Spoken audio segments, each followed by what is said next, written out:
Chapter 1813. Cenarius had tried to test Duque's ideas. But at the end of the day, it was all because Duque had caused too much trouble back then. He had blown up Chief Saw's nest, and he was in the limelight. The mortals from back then were dead. But what about the rest? More than half of the wilderness demigods had died, some famous, some not. In the end, they had all been taken advantage of by Duque. Could they feel better? Especially Cenarius, who had lost his father. Back then, his father's neck had been broken by Archimon to save Cenarius, and he had died a heroic death. Even if it had been 10,000 years, it was understandable for him to be angry. Thinking of this, Duque's thoughts were clear. Some things were better to be exposed in advance. If that knot in the heart continued to develop, it might become a soul-devouring monster. At the end of the day, Senna was afraid of being betrayed by Duque a second time. Phew. Duque let out a long breath. Let's all look forward. Since you've all been resurrected, and now you're allies fighting for the same goal, just pretend that you've forgotten what happened in your previous life. This pretend that you've forgotten was really clever, and the facial muscles of several Alliance bigwigs twitched secretly. Duque was clearly telling Cenarius, it doesn't matter if others believe it or not, you have to believe it first. Duque pulled the burly Lord Howl over and said to Cenarius, since you're in this group, you're giving your back to the other party. Grom, are you willing to give your back to Cenarius? Lord Howl was an honest man, and he didn't hesitate. I cut you back then because I was a tribal warrior. Now I believe you, because we have a common enemy. I won't apologize. If you're unhappy with me, we can fight again after the war. Let's fight if we're real men. That was what Lord Howl meant. Cenarius's eyes almost rolled back in his head. In fact, there were many kinds of gods. The ones most known to mortals were, of course, those with the ultimate killer moves. For example, the white deer god Malorn had the famous body of the white deer. His body shone with a pure and holy white light that could directly turn low-level demons into ashes and blind high-level demons.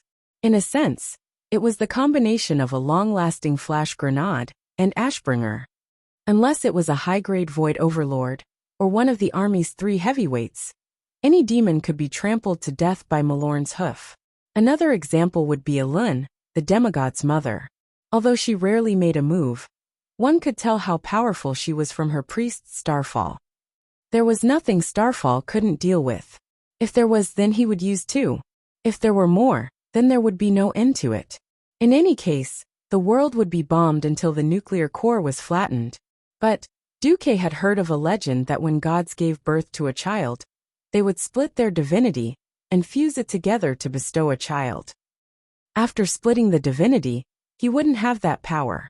So whether it was because Malorn and Elun were stingy or something else, mortals thought that Cenarius could fight, carry, and heal.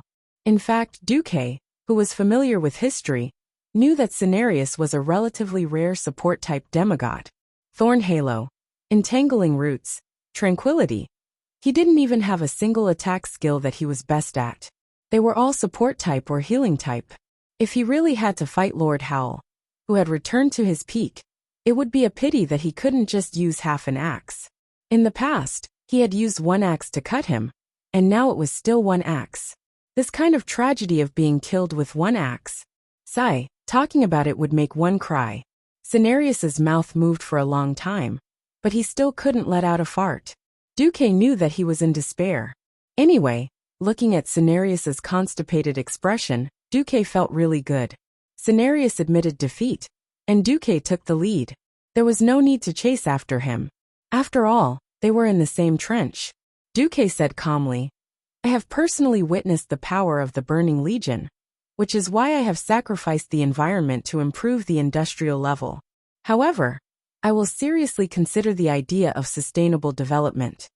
What was sustainable development? Cenarius was dumbfounded, but it sounded pretty good. The doctrine of nature hated mortals who abused natural resources and destroyed trees that could be left for future generations.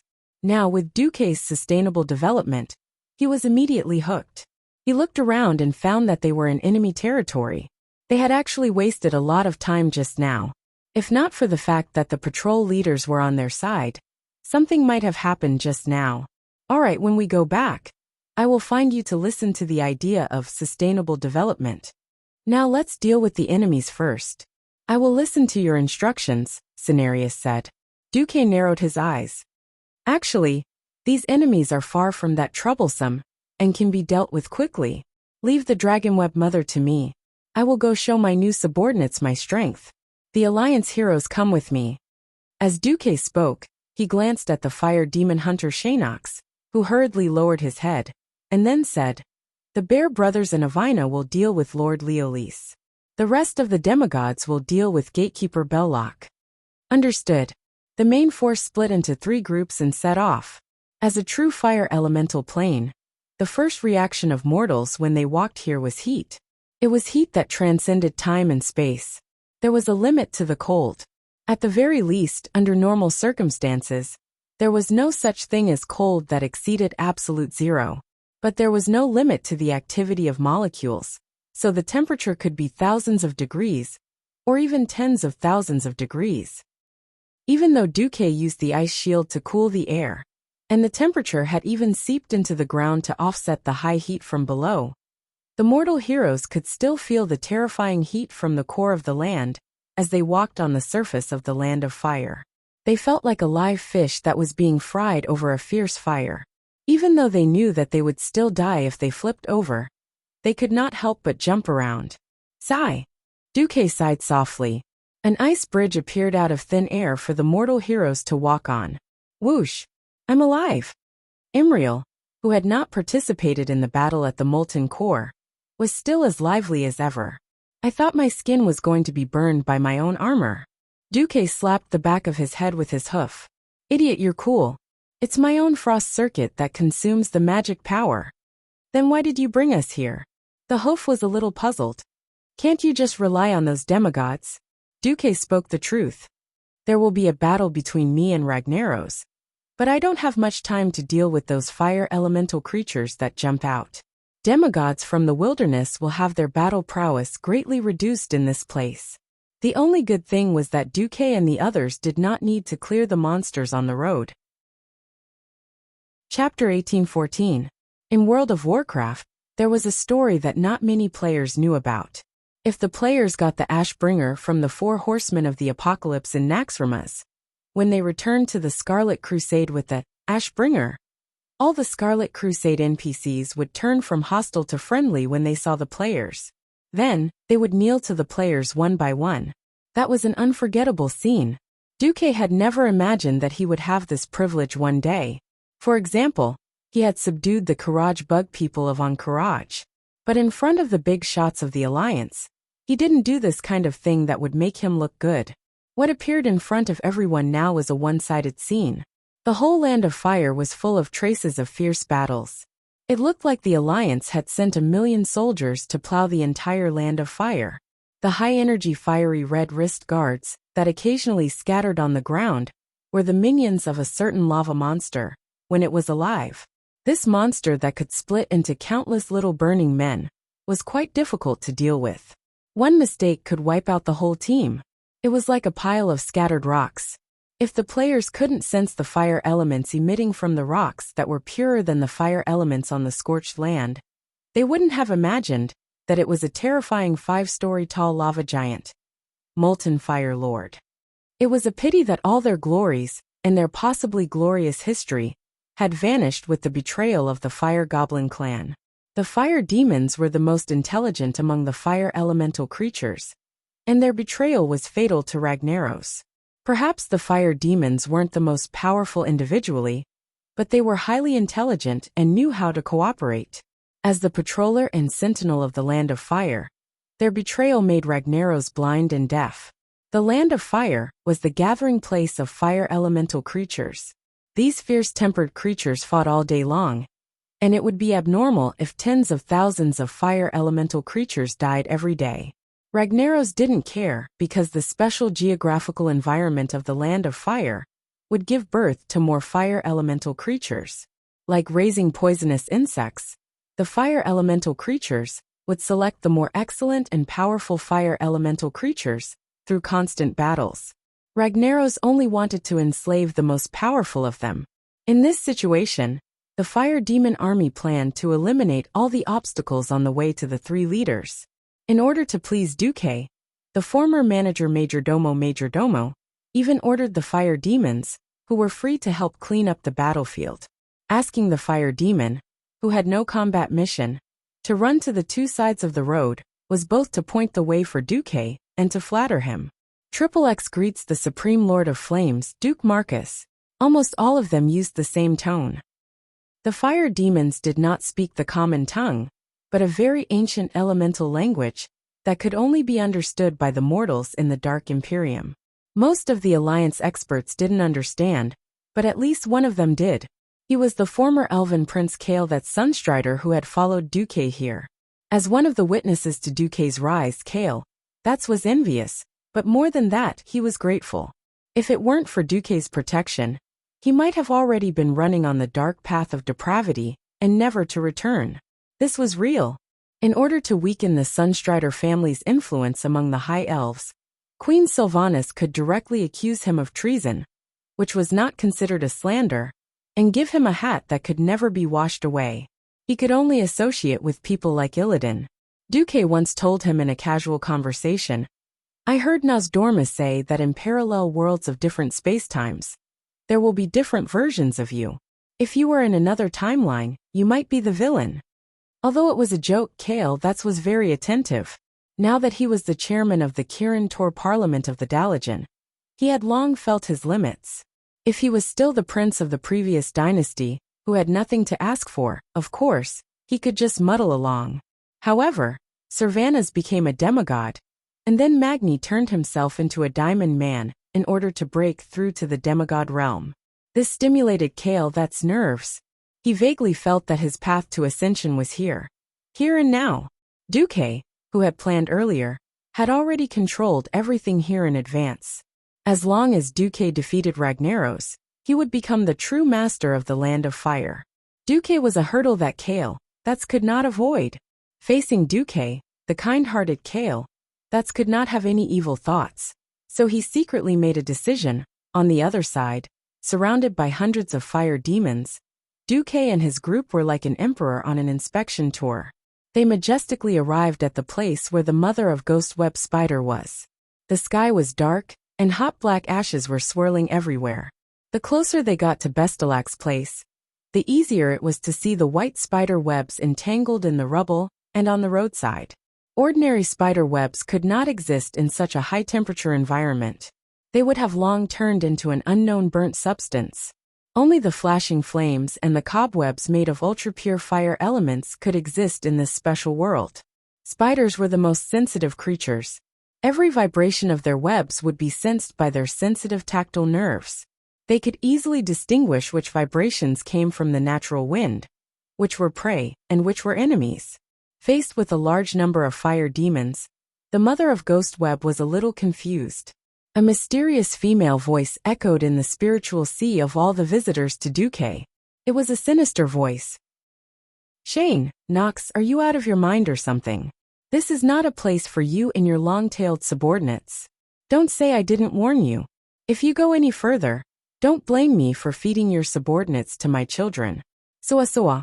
The first half of the conversation was normal, but after the mother of Ghostweb Spider's strange perception system sensed someone. Majordomo. Damn it. You betrayed the great master, Ragnaros. The mother of Ghostweb Spider screamed, followed by her exclamation. Thousands of small spiders suddenly emerged from the seemingly empty cracks in the surrounding rocks. There were so many of them that in less than 3 breaths, they filled the entire field of vision of the Alliance heroes.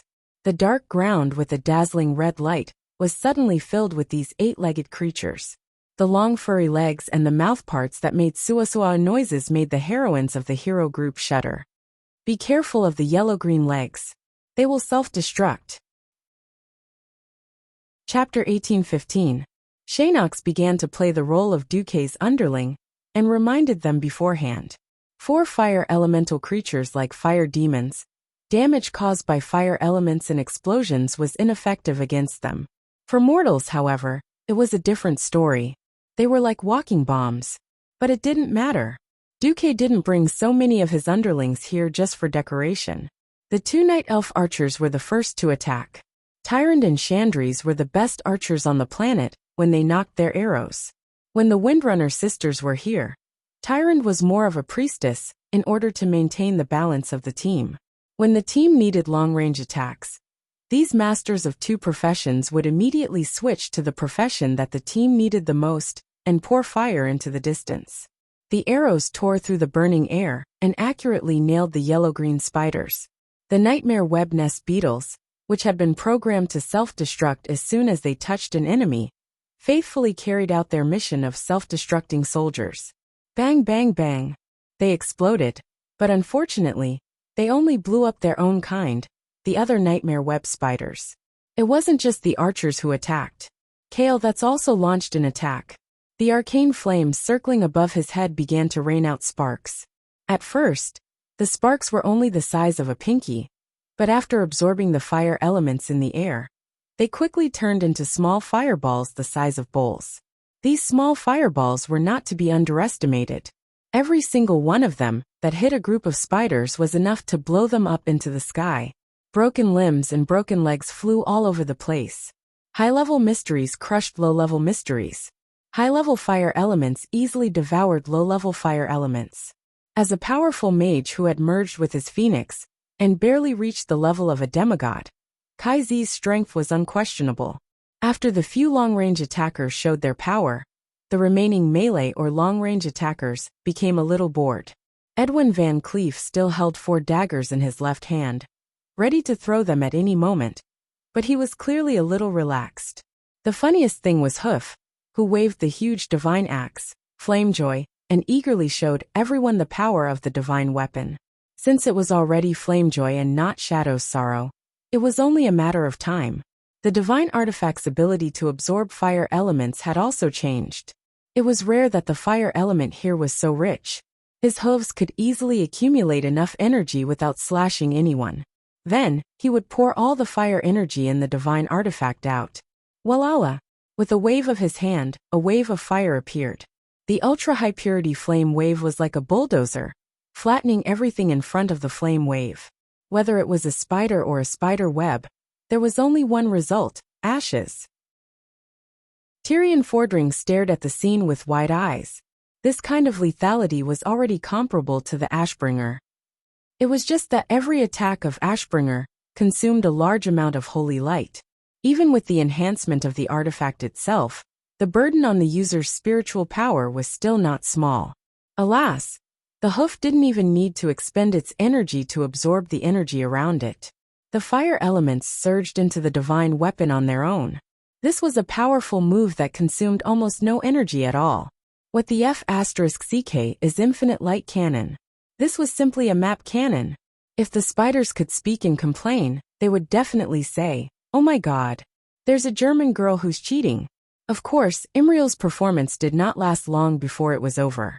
The mother of Dragonweb Spider said, "Learn more about elemental domination." And the hoof was finished. Divine artifacts were inanimate objects after all. They may have their own simple will, but they were ultimately the effects of tactics set by their creators in advance. When a real demigod began to dominate the surrounding elements, and you could not compete with the other party for elemental domination, it was inevitable that you would die. Hoof, you could ask her to generate electricity like a generator, and produce holy light as an energy source. This was not a problem. However, it was difficult for her to control the fire elements that she could not control. All of a sudden, Flamejoy was silent. Hoof was like a child whose favorite toy had been taken away. She looked so sad that she almost cried on the spot. Duque rolled his eyes at her. Only then did she stick out her little tongue and restrain her emotions. The group slowly advanced to the nest of the mother of Dragonweb Spider. It was a very strange place. Strictly speaking, it was a semi-open structure. A few huge and steep rocks pierced straight into the chaotic, scorching sky. On these rocks, which were probably no taller than 10 stories, was a huge red and yellow spider web. Looking up from the bottom, one could clearly see a huge spider-like creature hanging upside down from above. Although she also had 8 legs, strictly speaking, under her glowing yellow abdomen, only 6 of them were functioning. The 2 front legs were more like hooks, because these two forelegs were inlaid with grayish-black metal armor. It was conceivable that the mother of Dragonweb Spider would use these two hook-like forearms as scythes to harvest the lives of its enemies. The mother of Dragonweb Spider should have compound eyes like flies. Unfortunately, her eyes were full of flames that kept spurting out, making it impossible to see her face clearly. However, Duque was not interested in her body shape. Beside him, Executus swayed his red snake tail and stepped forward to shout. In front of you is the new master of the Land of Fire, who once defeated Ragnaros, the great demigod of the Weave, Duke Marcus. He will soon become the supreme ruler of this scorching land. Betelak, if you know what's good for you, hurry up and greet your new master, so that you and your soul can avoid the fate of destruction in the next purge. Before Executus could finish, Betelak had already sneered. Ha ha ha. Greet. I have 8 legs, but I will not bend even one of them for this puny human demigod. I am me. I only care about the growth of my children. You fire demons are all shameless traitors. Don't compare me to you. Major Domo shrugged, and the long black spikes on his shoulders swayed like a forest of spears. Then there's nothing to say. Very well, I have no idea that you will submit. Then let me make you the first sacrifice for the great master to rule this land. With that, Executus turned around and bowed deeply to Duque, who was many times smaller than him, and then retreated to the side. Bestelak screamed, "Children, come out. It's time to eat." As her voice fell, more than a dozen giant spiders the size of tanks suddenly broke through the stone walls and surged over from all directions. Dragonet worker bug? Even Sean and Nox frowned. These giant bugs were definitely not easy to deal with. Chapter 1816. The Darkweb worker bug itself was not too scary. In terms of attack skills, it only knew how to spit out a bunch of scorching venom to burn the enemy in front of it. It could also spit out flames. If it was a little disgusting, it could just eat a young spider to regain some vitality. What was really difficult to deal with was its characteristics. As long as one worker bug was killed, Betelak would go crazy and enter a frenzied state. In the past, there was a powerful fire elemental lord who killed 5 of her children worker bugs without a care, and was directly torn to pieces by the crazy Betelak. Shaynox really wanted to remind Duque, but the second brother of Executus smiled lewdly and did not care at all. Boss even secretly shook his head at him and told him not to meddle. Although Shaynox also knew that there could be a world of difference in strength between demigods. For example, if he were to fight with the current master of the Land of Fire, Logger, he would definitely be killed. But this demigod hunter still felt a little uncertain. In the end, he still remained silent. It was true that he had defected to Duque. Since Duque did not mind showing off his strength, he was also willing to see how powerful his new master was. More than a dozen huge darkweb worker bugs quickly rushed over. Behind them and at their feet, there were countless small spiders. The patter of footsteps and the sharp grinding of teeth made the Alliance powerhouses feel a little numb. Since Duque said that it was none of their business, no one thought of making a move. They just habitually raised the weapons in their hands. A new flame suddenly shone in the air, and everyone saw a strange scene. Time seemed to have sped up, and the fire clouds that seemed to be tumbling randomly in the air were gathering together in a strange trajectory. In less than 2 seconds, the smoke in the sky had turned into long spears of flames. Hissing sounds could be heard as the spears tore through the air. They pierced through the spiderwebs above their heads with unparalleled ferocity and fell to the ground. Chi! Chi! Chi! The flame spears with a higher temperature easily pierced through the bodies of the darkweb worker bugs. On the spot, more than a dozen worker bugs let out miserable cries and fell to the ground. Shaynox's face twitched. Even he did not dare to kill so many of the Bridmother's children like this. This was simply courting death. Did his new master have absolute confidence in him? Or was he possessed? Sure enough, the Bridmother's voice sounded like it came from the depths of hell, and the flames spewing out of its eye sockets were at least a meter high. Perhaps this was the death stare. Bestelak gnashed her teeth and roared. Damn humans! Very well. You remind me of the Flame Lord who dared to kill my child. I will let you have a good taste of my anger. her glowing and hot spider, but suddenly became even bigger and hotter, like a rapidly inflating balloon that could burst at any moment. She pulled a thick strand of spider silk and quickly fell upside down. Anger had given her strength, but it had also robbed her of her rationality. Her eyes, which were filled with flames, did not even notice the subtle changes in the law of fire in the surrounding space. She would never see the teasing smile on Duque's face. Quickly landing on the ground, her 5-story-tall body emitted an ear-piercing tremor. She screamed and had just raised a pair of scythe-like front claws of the Grim Reaper when Duque's attack arrived. As a piercing sword, Duque rarely used Song of Light and Shadow to slash. Even though the strength of the blade was worthy of being a divine artifact, Duque still did not want to waste it. This time, Duque used it to make a magical horizontal slash. In a 180-degree range, a golden line spread out and disappeared in a flash. As if there was a strange distortion in space, Bestelac was about to forcefully slash, but suddenly found that her body's center of gravity was off. As a 6-legged commander-tier monster in its own nest, it was impossible for her to lose her footing. The only explanation for her loss of center of gravity was that a golden line had appeared at the front of her 6 spider legs, the calf. In Shaynox's field of vision, the golden lines on these 6 legs were not broken. They were connected in a line, from the front of the broodmother's legs to the red towering boulders on the edge of the spider's nest. Only the top experts could see that when Duque waved his sword just now, there was a golden ripple in the air. He broke through the turbid stench of the lair and swept through this not-too-small space. At first, the demigod fire demon hunter did not think it was possible, but he immediately saw that Bestelac's 6 long legs, which were almost as strong as his, were cut off in the middle by the golden line. Not only her legs, but there was also the sound of stones cracking. The golden lines on the stone wall behind the broodmother were all cut off. Because Duque swung his sword diagonally upward, the holy golden light caused the huge stones to immediately have a very smooth surface along the golden line, which was slightly inclined to the ground at an angle of 15 degrees. Several huge stones the size of hills were suddenly split in half and began to collapse diagonally under the effect of gravity.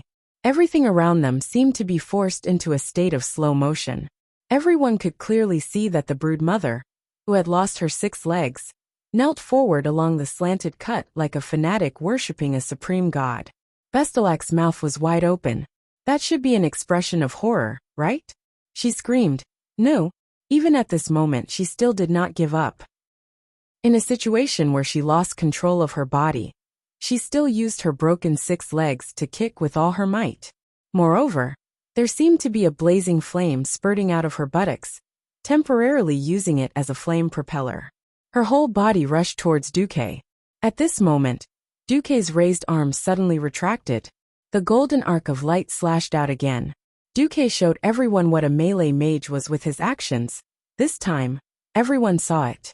In the blazing hot blood mist that filled the sky, including the little spiders that had not been crushed to death by the collapsed boulders, everyone saw. The pair of forearms that Beth-Tillac swung down suddenly rotated 360 degrees in a very strange posture, and then fell off from the joint position.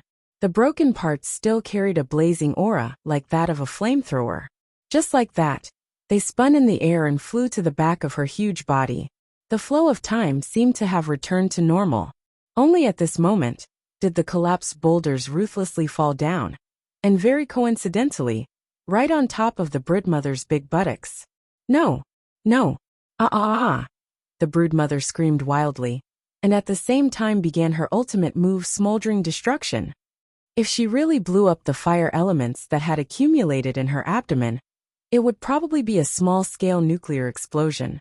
There might even be a small mushroom cloud or something. However, Duque stretched out his left hand, grasped the air, and like extinguishing a spark, the fire was extinguished. Chapter 1817. No, this is impossible. The broodmother had completely collapsed. Her sharp mouth parts began to dig at the soil because of her position, but her body, which had lost 6 legs and 2 forearms, was still twisting unyieldingly. Everyone's mouths were wide open, especially the fire demons who had just surrendered. They seemed to have seen the most incredible thing in their lives. Duque's performance was over before it even started. Those who did not know what was going on would think that Duque was just showing off the power of his melee mage. Only those who truly understood how to control the elements would understand what a terrifying thing Duque had just done. He had extinguished all the fire elements that a demigod monster had condensed. That was a terrifying amount of energy, that was enough to blast everything within a radius of hundreds of meters into ashes. Duke, who controls the amount of elemental control in the fire elemental realm, is just that amazing. With a fire control technique similar to Law, he killed one of the guardians of the land of fire, Bestelak, the mother of spiders. Majordomo, she's yours. This is your reward for winning over all the fire demons to my side, Duque said calmly, and then left with the Alliance of Heroes. Majordomo was overjoyed on the spot. He had been working for Duke for many years. Although he had been forced to surrender in the beginning, after so many years, even if he was not outstanding, he still had hard work, even if he did not make any contributions. This time, Duke had casually tossed him a commander-level demigod that had yet to perish. This was definitely a great gift from the heavens. All the existences in the land of fire were violent. They grew by constantly killing each other, absorbing each other's power, and finally achieving evolution again and again. Of course, over the past thousands of years, there had been many powerful fire elemental creatures who had challenged the Fire Demon King. When Ragnaros defeated the challengers again and again, this relatively stable power structure was formed. Now that Duque had appeared out of nowhere, there was a great chance that he could change all of this. Majordomo didn't care. He laughed as he pounced forward, his sharp claws piercing into the back of the broodmother's head. Beth Tilak let out the most mournful scream since the start of the battle. She called for help from her descendants, but she didn't expect her most cherished descendants of the nightmare web spider to abandon her without any affection. As Majordomo's sharp claws continued to extract her life force and flame essence, the broodmother's struggles and screams finally weakened and disappeared. In contrast, Majordomo's aura was rising. No, it was skyrocketing. He laughed loudly and allowed the sharp black bone spikes to pierce through his body. In just a few breaths, he had turned into a huge porcupine. The thing in the shape of a black sea urchin was burning more and more vigorously in the fanatical worship of the fire demons. It was conceivable that before long, a new demigod would be born from the corpse of an old demigod. Sean Knox stroked his 4 bushy mustaches and covered his mouth in the end. He was afraid that his ambition and fanaticism would be sensed by Majordomo. If it could be said that his previous surrender was a choice made out of helplessness, now he saw a new hope, a new path. Yes, as long as he showed his loyalty to the new master, he would be rewarded. Sean Knox's only remaining eye was filled with fanatical flames. Just as Duque killed a low-level demigod in 3 moves, the second group of demigods was also advancing. Against the lava giant leader Leolise, who was wrapped in thick layers of rock as armor and moved very slowly, the Bear Brothers' fatal 18 slaps were quite effective. If a mortal attacked it, they would have to attack its left and right feet, making it step on the volcano that it had summoned. This would erase the armor on its body, causing it to dig its own grave. Since they were also demigods, they didn't have to worry so much. It was a perfect example of don't be afraid, just be tough. 4 huge bear paws kept flying, looking like they were doing the Big Dipper fist. Anyway, when the 2 giant bear monsters attacked, the sound was earth-shattering. It would be even better if it was accompanied by the sound effects of oh. As 2 demigods with magic and elemental support from the weave, their cooperation and attacks were even more violent. They smashed the obsidian armor on Leolise at a speed visible to the naked eye. Armor? Smashed them all. Obsidian monsters that wanted to provide armor for their boss? Smashed them to death all the same. The Bear Brothers ignored all attacks and fought head-on. What was even more amazing was that Duque's weave was too powerful. In the past, when Duque invaded other people's domains, he had to work hard to expand the weave to ensure the energy supply. But this time, after Duque obtained Logger's divinity, the Land of Fire was already half his home field. With Majordomo's help, he could set up elemental pipes here without any scruples. After absorbing the fire elemental energy into the weave, it would be converted into the energy needed by the demigods and directly supplied to them. The Bear brothers under Duque were now in a state of complete adrenaline. They didn't even need Avina to make a move, and victory was decided. 18 seconds into the battle, Lord Leolis fell to the ground. Under the lead of a few fire demons, the demigod team headed straight for the gate to Ragnaros's main hall. The one guarding the gate was naturally the gatekeeper Belloc. Along the way, nothing happened. The problem was that the wolf god was up to something. As they walked, they saw a group of fire demons besieging a huge molten demon hound. Goldring extended his right front paw and pointed at the demon hound. Do you know? As long as it's a canine, it will worship me if I go up and roar. Goldring ran up and roared. Then the demon hound ignored him. It was unknown whether the wolf god had lost his mind for too long, but he didn't know that the molten demon hound was a fire elemental creature, and not a canine. William said coldly, "Let me tell you, I just have to go up and I can make him believe in me." William charged up and used Bloodlust, Dragon's Roar, Wrath and Bloodlust. Both swords slashed wildly in a dazzling manner, and it ended in less than 3 seconds. Seeing that the molten demon hound had turned into a dead dog and was lying on the ground in front of William, Goldring was puzzled. "What kind of religion is this?" William sheathed his sword and said seriously, "Many years ago, I heard my uncle, Duke Marcus, say something like this when he was drunk. His words left a deep impression on me. That is, when the sun rises in the east, only I am undefeatable. Scholarly and martial, the divine kitchen knife sect. He should be talking about us warriors." Goldring was dumbfounded. Chapter 18:18. Facing Goldring, William felt a natural sense of weakness and helplessness. Goldring was a demigod invited by the Dream Queen Isera. Moreover, Goldring had a good nature. No matter what, he was one of them. The problem was that a man talking to a wolf about life, values, and whatnot was just nonsense. Due to the difference in their worldviews, William couldn't convince Goldring at all. He couldn't beat him with words, nor could he beat him in a fight. Even if he could beat him, he couldn't really do it. Left with no choice, William could only learn the tricks that Duque had taught him. He talked about ideals, and you talked about life with him. He talked about life with you, and you talked about girls with him. Since Goldring couldn't be chased away, and he still needed William's help, William might as well lead him in circles. They could talk about anything except the *T of acknowledging one's ancestors. William was forced into a corner. He couldn't accept giving up his father's name of Ren. It had nothing to do with benefits. It was purely an honor as a man and a warrior. Originally, he wasn't close to Duque, mainly because he was a straightforward and impatient person. He wasn't like Duque, who had so many tricks up his sleeves. Now he had to learn from Duque to go around a wolf god. It was a little ironic. The gatekeeper Belrock wasn't hard to find. The land of fire that descended on the southern foothills of Mount Hydrel wasn't big, but it wasn't small either. The core area was only a few hundred square kilometers. The road to Ragnaros was easy to find. It was in the northern part of the Molten Wilderness, and they could get there after defeating Belrock. It was as if some mysterious restriction had been placed on Bestalac and Lord Leolis. Before the two leaders were defeated, the road to Ragnaros' Throne of Destiny was covered with magma from an erupting volcano. When the news of the two leaders being killed came through the magic transmission, a huge fire elemental creature, with the appearance of a Doomwalker demon, appeared in front of the group of demigods and William.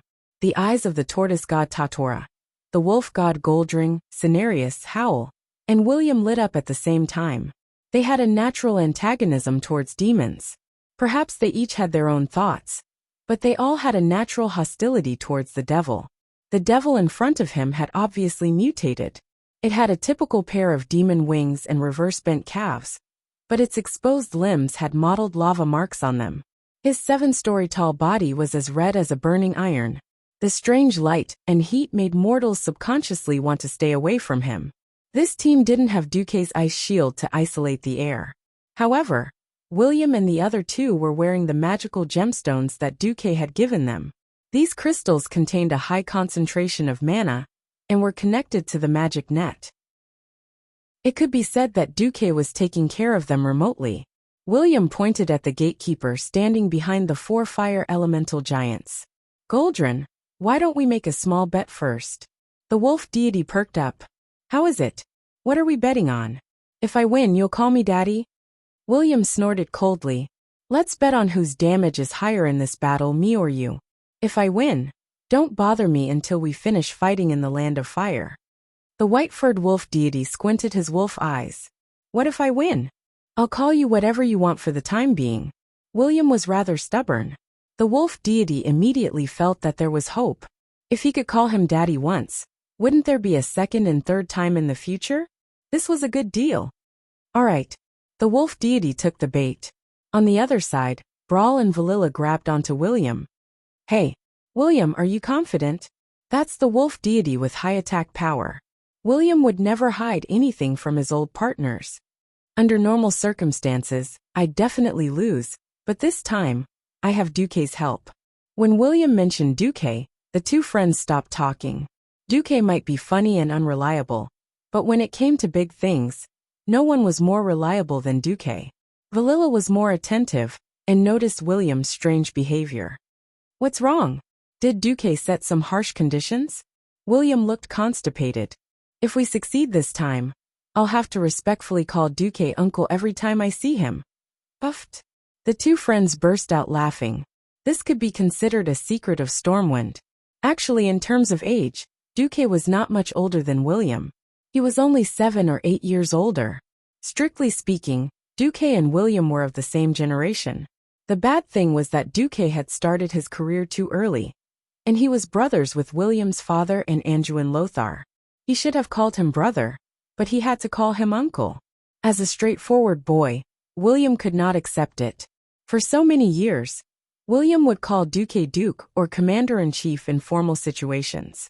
In private, he would only call Duque Duque, and he would not call Duque uncle unless he had no other choice. He did not expect Duque to take advantage of William at such a time. Just thinking about it made him speechless. Valilla and Brawl were too embarrassed to attack William anymore. Of course, they understood that it was better for William to call a human, who was technically his elder, an uncle than a wolf a father. The former was still reasonable, but the latter would ruin their worldview. This was simply picking the demon that was more pleasing to the eye, and then jumping into the pit. This battle, I'll take the lead with Tortola.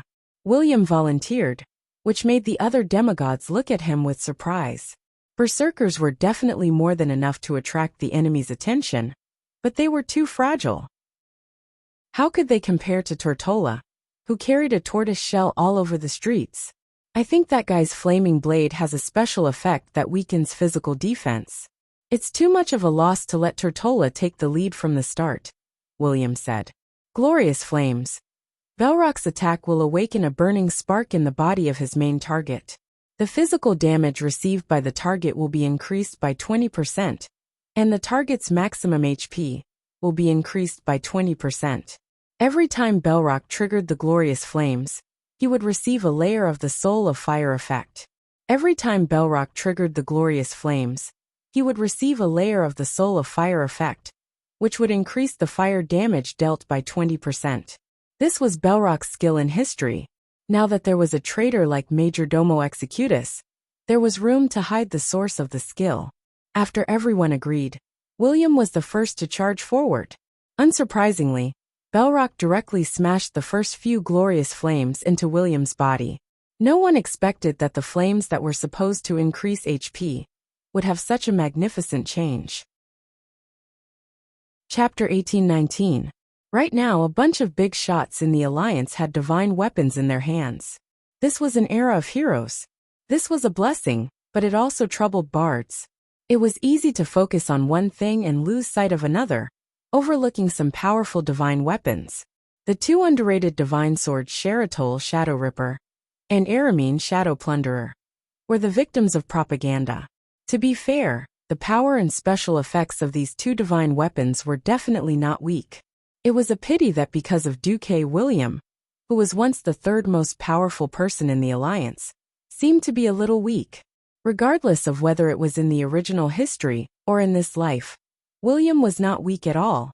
He inherited the soul fragment of the wolf god Goldring, in addition to the body that was tempered by the cruel battles of the slave gladiators, the two divine weapon longswords, and the experience he gained from fighting against the semi-god rankers under Duke's leadership. It was no exaggeration to say that William in this life was stronger than he was in history. Because of Belrock's huge body, he naturally had the problem of moving too much in the eyes of mortals. William was known as a riding maniac, and his agility was also very high.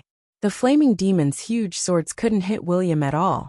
Instead, William seized the opportunity to use a knockoff, meteor blast chop, and ruthlessly slashed the great demon 18 times.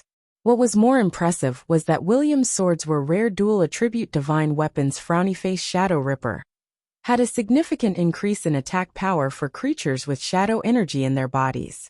It could also absorb flames and holy energy in the surroundings. William's HP should have increased by 20%, but it was all increased on his weapons. Shadow Plunderer could absorb the shadow energy in the enemy's body and slowly convert it into the light attribute.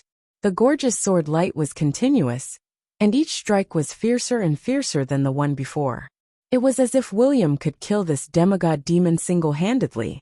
If it wasn't for Tortolla's transformation into a certain dragon tortoise and the hilarious but realistic windmill roll, where the tortoise's head smacked Belrock's buttocks hard, giving the archdemon a "your ass is broken, the floor is full of wounds, and your smile has turned yellow," Belrock might really have chased after Varian relentlessly.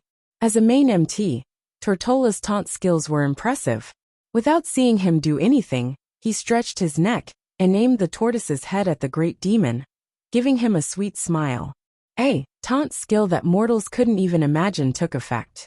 No one knew whether Tortolla, in Belrock's vision, was repeatedly ravaging him with his retractable head or something else. Anyway, Belrock waved his swords in exasperation and chased after Tortolla's tortoise shell. Clang! Dang! Clang! Every single sword strike was deflected away, but the great demon Shirleji continued slashing down. At this time, the rest of the fighters had also entered the arena. Goldring was a little nervous when he saw William slashing so happily. With a howl, it pounced from behind and attacked Belrock's back frantically, tearing with its claws and biting with its teeth. Demigods all had a scale in their hearts. Even without any statistics, they could tell whose damage was higher just by looking at the wound. Goldring said proudly, "Son, did you see that? This is the power of your father's attack. Battle depended on momentum, imposing manner. Understand?" At first, William wanted to go all out, but he suddenly heard Duque's voice. "The aggro is about to shift. Just in time, let him attack." On the other side, the wolf god, who didn't know that he had gone too far, was acting recklessly, who knew that the huge Belrock would suddenly turn his head and stare fiercely at him. Not good. Danger. But Goldring was still stubborn. "It's okay. Look at my gorgeous agility and dodging abilities." At this moment, Goldring didn't notice that Belrock's originally dazzling swords had changed color. It was the color of a shadow as dark as ink. Blade of Destruction. Belrock spat out the name of this move. It was almost a convention that the Burning Legion's Abyssals had the word destruction in their hands, and it was usually not bad. In fact, the wolf god had already made a magnificent leap backward, jumping a full 10 meters away. Unfortunately, it wasn't enough. The blade that was already 5 meters long suddenly extended like a tongue of flame. The long dark light slashed down, fiercely striking Goldring's waist that was almost bent backwards in midair. For a second, the bystanders thought that the great wolf god was going to be cut in half and die before he could even get started. Surprisingly, there were no external injuries. But at this moment, Goldring would rather have suffered external injuries. That was because the violent shadow energy had already penetrated his thick and beautiful white fur and directly entered his body, messing up his muscles and organs. Awah! This was a downright sorrowful cry. It was also a classic example of extreme joy turning to sorrow. If it were a mortal, they would definitely kneel down after being slashed by this sword. Fortunately, he was Goldring, a powerful demigod with a demigod body. His body was not purely made of flesh and blood. A more important part of his body was his spiritual energy body. Even so, close to 90% of his life force had been destroyed by the sword just now. Cenarius, who was holding the line, was so scared that he almost peed his pants. They hadn't even seen Ragnaros yet. If they lost a main demigod, this battle would not be easy to fight. He didn't care about holding back. He immediately used rejuvenation and heal, followed by tranquility, which was an ultimate skill that could heal the entire battlefield. Regardless of the fact that the power of the skill would be halved in the Land of Fire, he had to save the wolf god first. If this was in the game, the wolf god would be in a miserable state, and his HP would increase by a huge amount. The wolf god, who thought that he was awesome but almost became a fool, subconsciously jumped a few steps towards Cenarius with his tail between his legs. At this time, it was still better to stay close to the healer. William was inexplicably shocked at first. Then he heard Duque's shameless laughter. Don't worry, Belrock is only scary with this move. He can't make any other attacks in the shadow state. As long as you don't get hit consecutively, you won't die. William almost couldn't help but laugh. Uncle, Duque, you're too bad. How am I bad? You were the one who asked for my help. You should be the one who's bad, right? Duque's words made sense. After all, it was William who asked Duque for help. As a gatekeeper, Belrock's specialty was that he could fight and carry. However, he lacked the means to recover, so he could only rely on tricks like Ordeal Crystal to put his enemies in danger. If they really fought, it wouldn't be a big deal.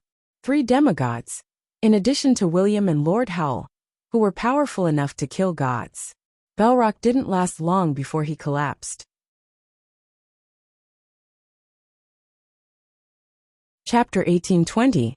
With the collapse of Belrock's huge body, almost all beings in the Land of Fire noticed the changes in the Land of Fire. In the unstable space of the Land of Fire, in the misty northern sky, a gigantic palace that reached the clouds appeared on the other side of the seemingly endless sea of lava. It was so majestic and tall that it could support both heaven and earth. It had a grayish-black background, some bright red patterns, and some golden runes. This was obviously not the work of nature. This was the palace where the fire demon king, Ragnaros, resided, the Saffron Palace. After defeating Lord Laeris, Avina was the first to rush back to see if she needed help. Who knew that she would see Belrock fall as soon as she came back?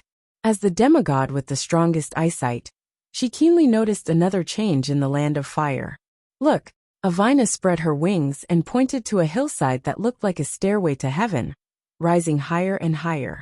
At the top of the hillside, there was a huge circular portal. A moment ago, it was just an empty ring. And within the ring, one could see the sea of lava behind it. If anyone were to pass through the ring so foolishly, they would probably fall directly into the magma and be burnt to a crisp without leaving any bones behind. As Belrock fell, the runes on the ring, which were originally like chicken intestines, suddenly shone with a golden light. Under the illumination of the golden light, a portal with a mysterious and evil aura opened. In the center of the portal, in the chaotic and mysterious aura, there was a ferocious skull that kept flashing. No matter who looked at it, they felt that the skull was opening its mouth at them, as if it wanted to swallow them. Everyone was a little uncertain. At this moment, Duque came over, surrounded by hundreds of fire demons. One of the former guardians of the Land of Fire, the demigod hunter Shanox, humbly bowed to the other demigods and then spoke. That is flame breach. It can lead to Ragnaros' palace. In fact, although the Land of Fire was indeed the core area of the fire elemental plane, it was actually a cage where the titans of the Pantheon had imprisoned Ragnaros and some overly ferocious fire elementals that couldn't be completely destroyed in a short period of time. Only through this portal can we reach the core region of the Land of Fire. Major Domo pondered for a moment and added, Ragnaros has been severely injured twice so far, and his soul has become loose. The first time was 25,000 years ago, when the Titans conquered Azeroth. The second time was when you destroyed his doppelganger in the Molten Core. If Master kills Ragnaros in the Saffron Palace, he will be erased from this world forever. A person who betrayed his master for glory was never likable. Most demigods did not like Majordomo, but few knew that he had been forced to surrender by Duque. He didn't care anymore. Anyway, he could only follow Duque all the way to the dark. When Duque became rich, he naturally followed suit. If Duque knelt, he could only follow suit. Therefore, completely ignoring the gazes of other existences, Majordomo revealed this big news that was definitely good for the Alliance army. Duque felt a little good. Duke had had enough of enemies that couldn't be killed no matter what. They would often come back to life and resurrect. He didn't want all his enemies to enter the eternal war list. Wouldn't it be annoying to have them cause trouble again after 30 or 50 years? Since there was a chance this time, he had to make Ragnaros kneel and sing bleak. Let's go! The ferocious skull on top of the fire crevice kept opening and closing, as if it was trying to scare the intruder, or swallow the intruder in one bite. Duque was not interested in this boring trick of pretending to be scary. To be safe, he, who was best at spatial magic among demigods, naturally reached out a tiche and inserted it into the portal. As soon as he touched it, Duque almost laughed out loud. He didn't know if the fire elemental fellows were careless in the first place, or if they were born with low vigilance. They felt that if there really was an enemy, they could easily get rid of the enemy with their strength. Without a butler in such a huge land of fire, it felt like Lager was deaf and blind. Duque could clearly sense that Ragnaros didn't even put any of his divine thoughts on the land of fire. He didn't even have the thought of being vigilant, let alone being on guard. Lager was trying hard to communicate with the fire elemental elements in the whole of Azeroth, attempting to tame all the fire elemental elements in the world and turn them into his subordinates. No wonder this guy has a total of 2 managers, Duque muttered. Beside him, Majordomo, who had just eaten the ghost web spider queen and had a chance to become a demigod, had been paying attention to his master's words. He was completely baffled by what he heard. He couldn't possibly understand. Duque was talking about him and Fandral Staghelm, who was supposed to be the next manager. Lager was like an illiterate lord, because he was too uncultured and only knew how to act rashly. All management matters could only be handed over to the managers. Now that history had changed, Fandral Staghelm didn't defect to the enemy, so naturally, there was no more managers. There was also the rather troublesome flame druid combination in history. One demigod after another passed through the fiery rift. They arrived in front of a huge palace with its doors wide open.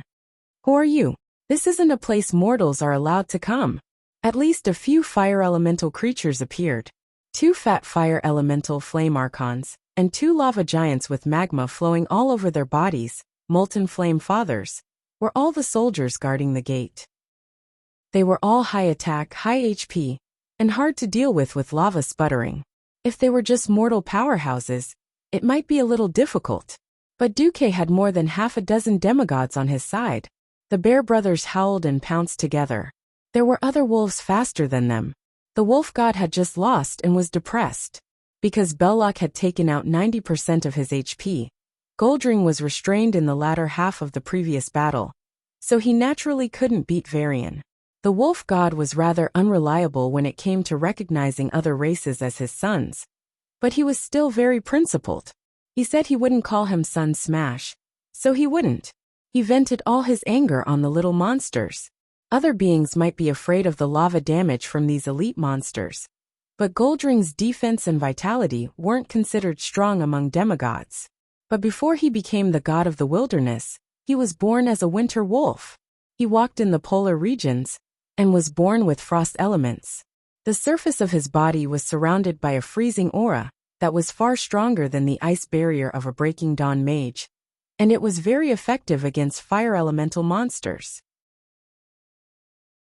Chapter 1821. As the saying went, a cat's hands were cheap, while a dog's mouth was cheap. Duke couldn't figure out whether Goldring belonged to the Meow Star family or the Wong Star family. The wolf god was very fast. Mortals could at most attack the father of molten flames with the speed of a tortoise robbing a snail, but Goldring was robbing a snail-level lava giant at the speed of a cheetah. With a single leap, he flew up 5 stories high. His 4 claws and mouth attacked at the same time, and with lightning speed, he plucked off the lava armor on the giant's arm almost instantly. He had broken through 5 layers of armor as soon as he entered the battlefield. Goldring's white shadow flashed left and right a few times, and the rock giant turned into an ordinary giant with bright lava flowing all over it. Cenarius, who had been depressed by Duque for a long time, and had been a babysitter for a long time, had never beaten anyone up before. It was rare for him to show off. He posed in a Aesop centaur pose, raised his front hooves high in the air, and a javelin made of vines automatically formed in his right hand. Cenarius exhaled and shouted, "Ha!" With a loud shout, a green vine spear cut through the scorching sky, like a man taking a piss. It split in half in the air, and shot directly into the chests of 2 fathers of molten flames, who had stripped off their outer layer of rock. A touch of green rose from the foreheads of the 2 high-level lava giants. It was as if they saw something they had never seen before in their lives. A vast grassland overflowing with green. 4 high-level elites lay dead just like that, leaving only lava residue on the ground. Demigods wouldn't be interested in the corpses of this level of trash. But Shaynox's 2 molten hounds were different. They rushed forward eagerly and tasted the delicious flame essence left behind after the death of their compatriots. Without needing Duque to do anything, the group continued to advance deeper into the Saffron Fortress. As a player in his previous life, when Duque entered the fortress, he would complain about who had built such a gorgeous palace for Lager. Later, he found out that it was actually in the style of the Titans. The servants of the Titans were built according to the standards of a prison. This fortress was a prison, but even if it was made into a prison, it was still too beautiful. Most of the doors here were standard circular, and the flame characters on the circular borders gave off a smooth feeling of Latin. The brownish-black floor, paired with a large red round ball, highlighted the identity of the prisoners in this prison. Golden hemispherical braziers could be seen from time to time, with a golden band around them. They looked like a combination of Saturn and its rings. It was quite sci-fi. A fire elemental that looked as strong as Baron Geddon of the Molten Core blocked the only path. If it were 10 years ago, Duque and his hero alliance would have a headache encountering this fellow. At the very least, he wouldn't be able to escape after 20 minutes of intense fighting. However, times were changing. After experiencing many battles, the heroes were also growing rapidly, especially when the will of planet Azeroth was slowly unlocking the limits of what mortals could achieve. The Lava Dominator, which was equivalent to a boss monster in the Dark Portal for 15 years, was nothing more than an appetizer.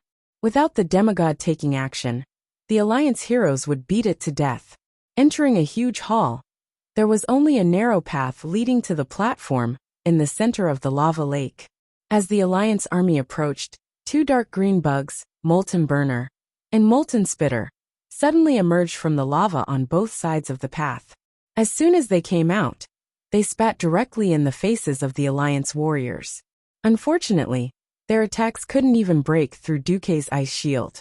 The raven goddess Avienna flapped her wings and casually shot them with a few lightning arrows. Ragnaros' mountain-like figure entered the vision of every powerhouse in the coalition army. He was too huge, so huge that it was impossible to ignore. His lower body was immersed in the lava, and every inch of his skin and limbs exposed to the air was made of golden flames.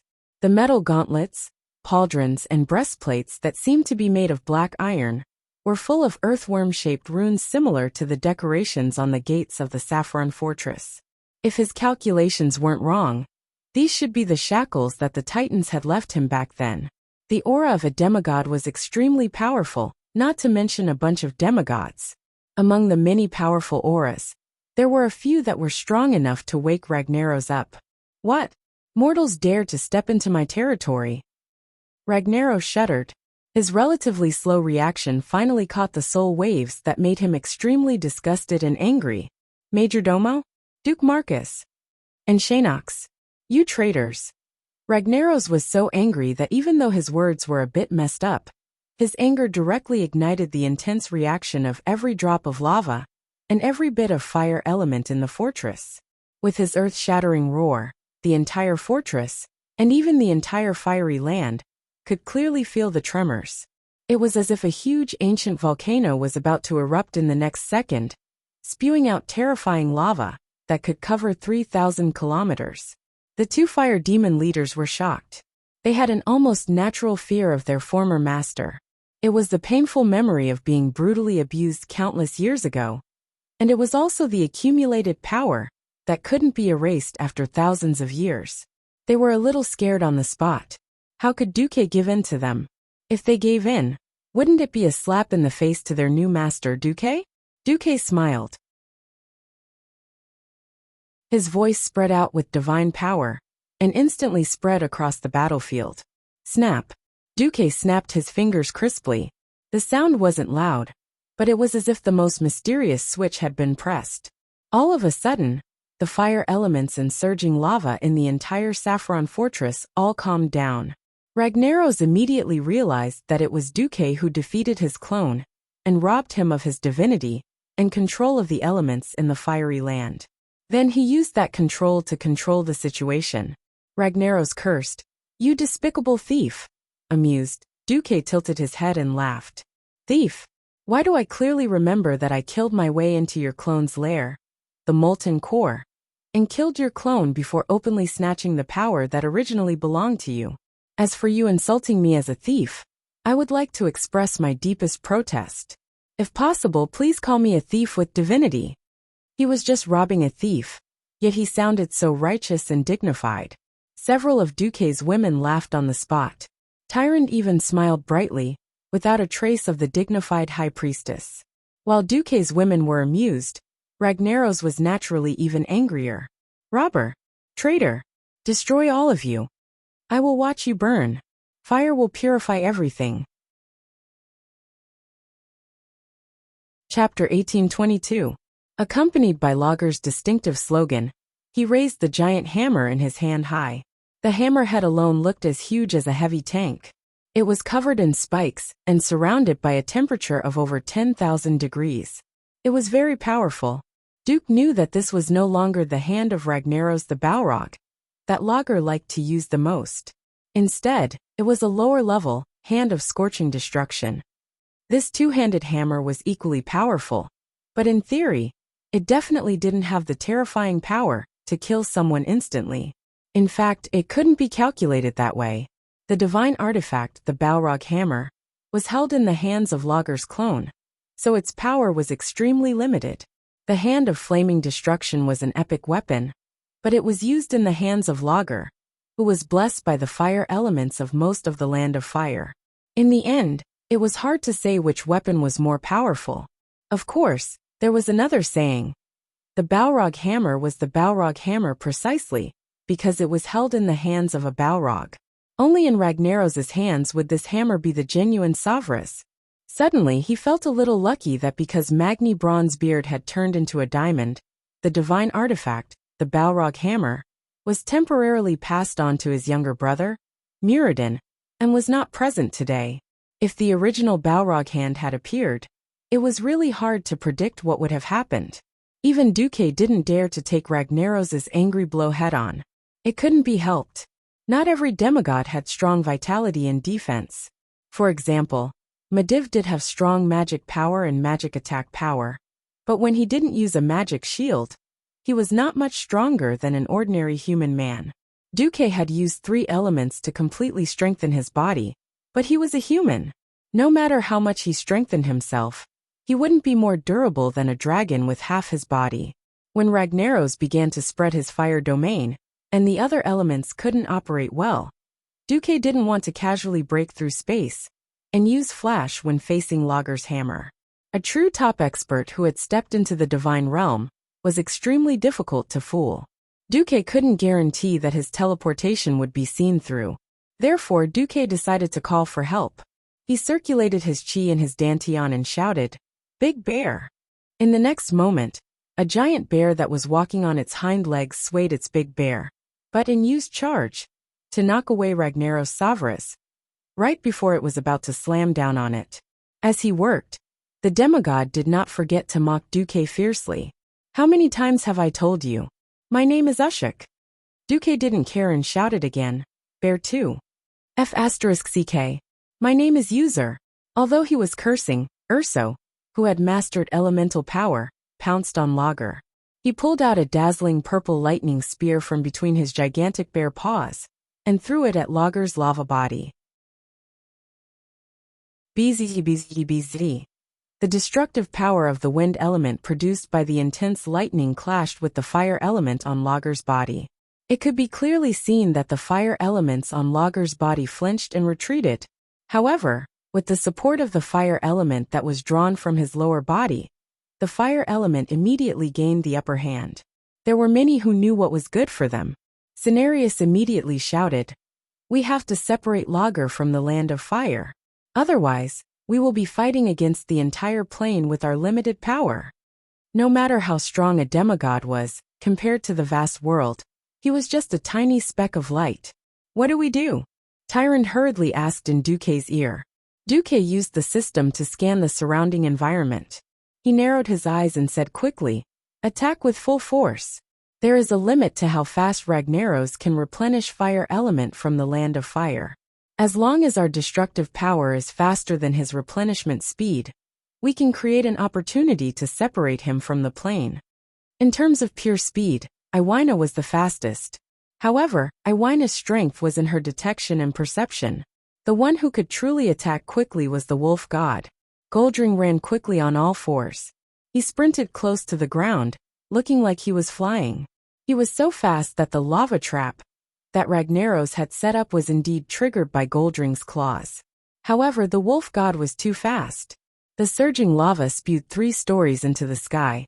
The exploding lava could only cover the afterimage of the wolf god as he moved quickly, closing in on Lager, who only had half of his body exposed. Goldring was not greedy. With his agile body, he approached the Fire Demon King and quickly waved his limbs. His large white claws scratched the air dozens of times. It looked like he was scratching the air, but in reality, his claws had already released a continuous stream of wind blades containing the power of ice towards Lager. Roar! Suddenly suffering from the extremely destructive elemental attacks, even the thick-skinned Lager could not help but roar in pain. Lager raised the Balrog's hammer high again, but he was hit in the right arm by a huge tortoise shell flying at him. He almost lost his grip on Savras and dropped his hammer. After Duke cast an ice shield on him, the tortoise god let out a fart. It was not smelly, but it was especially loud. Poof! The hill-like turtle god flew into the air and smashed towards Lager. The extremely hard turtle shell carried Duque's powerful frost aura, and Lager grimaced from the impact. In his rage, Lager did not care whether Tatora did it on purpose or not. He raised his hammer and smashed it at Tatora. The tortoise deity retracted his head into the tortoise shell, at a speed that seemed slow, but was actually very fast. Yes, he relied on his turtle shell to make a living. You can smash it all you want, but if you really break it, it's my loss. After smashing 6 or 7 times in a row, Lager finally came to his senses amidst the pain of being beaten by the other powerhouses. Am I stupid? Why am I hitting a turtle? When the Fire Demon King was about to change targets, the 2 bear monsters raised Totora's turtle shell and threw it at him. Smack! Lager, whose lower body was hidden in the lava, was tragically hit in the face. Lava flowed out of his large nostrils. Could this be the legendary fire element version of Nosebleed? However, this time, Lager was not fooled. Come out! My children! Protect your king! Countless small inverted triangular fire elementals emerged from the edge of the platform where the Fire Demon King was. They rushed out of the pillars of fire and rushed towards the huge hammer Savras that Lager was hammering on the floor. Don't let them touch the hammer! Duque shouted. Ashbringer, as bright golden holy light was the first to be unleashed. In less than half a second, all the children of fire on the right side of the platform were wiped out. Imriel stuck out her buttocks as she swung the divine artifact Greytax in her hand, which did not fit her size, in a 720-degree arc. Happy flames swept across the area, destroying the sun of fire and successfully absorbing all the fire elemental energy that was escaping from it. Chapter 1823. While the mortal heroes were busy dealing with the son of fire, Ragnaros hid. He completely hid his huge body in the lava lake in the middle of the platform. Not only that, but every 4 seconds, a dozen scorching lava arrows would shoot out from the boiling lava lake. Lager, who seemed to be a product of surging lava, actually had a different kind of scheme. He aimed every lava arrow at the heroes and demigods on the platform. Kalia could not dodge in time, and a lava arrow blasted into her body. If she had not swung the Veronel ancient king's hammer in her hand at the last moment, and the head of the hammer floating above the handle suddenly bloomed with a soft golden light, blocking the blow with a huge shield, Kalia might have been disfigured. This was only a theoretical possibility. Kalia tilted her head and saw that Duque was looking at her. Duque was probably testing her skills and reaction speed. Kalia smiled sweetly at Duque. This was a response to his concern. After so many battles, the clumsy princess was now the main priest of the Alliance's hero group. Unless the enemy was too far apart, normal attacks really couldn't threaten her. No one thought that this scene would be seen by Lager, who was hiding under the lava. The eyes of fire elemental creatures were always just decorations. They didn't really have eyes. What they used to see, the world was actually sensing the elements of the world around them. In their perception, the world was roughly and simply divided into 4 elements: earth, water, fire, and wind. The surrounding fire elementals could see the situation, which meant that Lager himself had seen it. Seeing that his plan to summon the son of fire into Savras had been ruined, Lager stopped hiding and poked his upper body out of the lava lake. Watch out! The lava lake that the fire demon king is hiding in is another space. Duque finally realized. He didn't expect the seemingly reckless and irascible Lager to have such a cunning side. The Saffron Fortress was originally an independent space within the independent space of the Land of Fire. Who knew that there was another freaking space in the space? This kind of overlapping relationship really made one's scalp go numb. So what if I know? In the Land of Fire, I'm absolutely invincible, Lager roared proudly. All of a sudden, the Fire Demon King did something that surprised Duque. This move definitely did not exist in Duque's memories. Unlike in the original history, Ragnaros's momentum at the moment was that he wanted to kill all the invaders. First, he gave it a big slap. His left hand suddenly swept from left to right. Not only did his golden left palm emit a high temperature, but it also sent Urso flying more than 10 meters away. At the same time, it also created a lava wave that was at least 10 meters tall and 20 meters wide. No matter how well equipped they were, and how many fire resistance potions they had prepared beforehand, no mortal hero would be willing to bathe in the suffocating, invisible lava. That kind of deadly heat in the darkness would cause nightmares after just one. The veteran team members who had experienced the Battle of the Molten Core all retreated in a hurry, just like William. He had already rushed to the side of the lava lake and used the Holy Sword Wind, created by the dual sword artifact, to slash at Lager's waist. Lager swung it horizontally, and he had no choice but to jump out of the attack range of the lava wave. Unexpectedly, this was a feint. Lager didn't intend to use this move to hurt anyone. All the previous actions were just to cover for the fire demon hammer that he had pulled behind him and raised high. Cenarius, who was at the outermost part of the platform, saw everything clearly. He immediately exclaimed, "Be careful." It wasn't that they didn't want to be careful. A fire giant whose upper body was 10 stories tall was extremely fast and terrifying. Anyone who had faced it before would know how terrifying it was. If it was just a simple physical attack, it would be terrifying enough. Not to mention, before this attack, Ragnaros had forcefully used his greater control of the elements to push away all the other elements on the platform. When the fire element was more than 99% dominant in a certain space, using other elemental magic would become a joke. If one wasn't a demigod, they probably wouldn't even be able to activate a life-saving skill like Ice Barrier. When Lager did this, Duque already felt that something was wrong. He also had a share of control in the fire elemental realm. Unfortunately, after the Land of Fire was connected to Azeroth and was replenished with new fire elements, his share was indirectly diluted. Even if he killed a few leaders and secretly snatched the elements in the land of fire, Duque's control of the fire elements in Lager's lair would not exceed 20%. Duque didn't know who Lager was going to attack.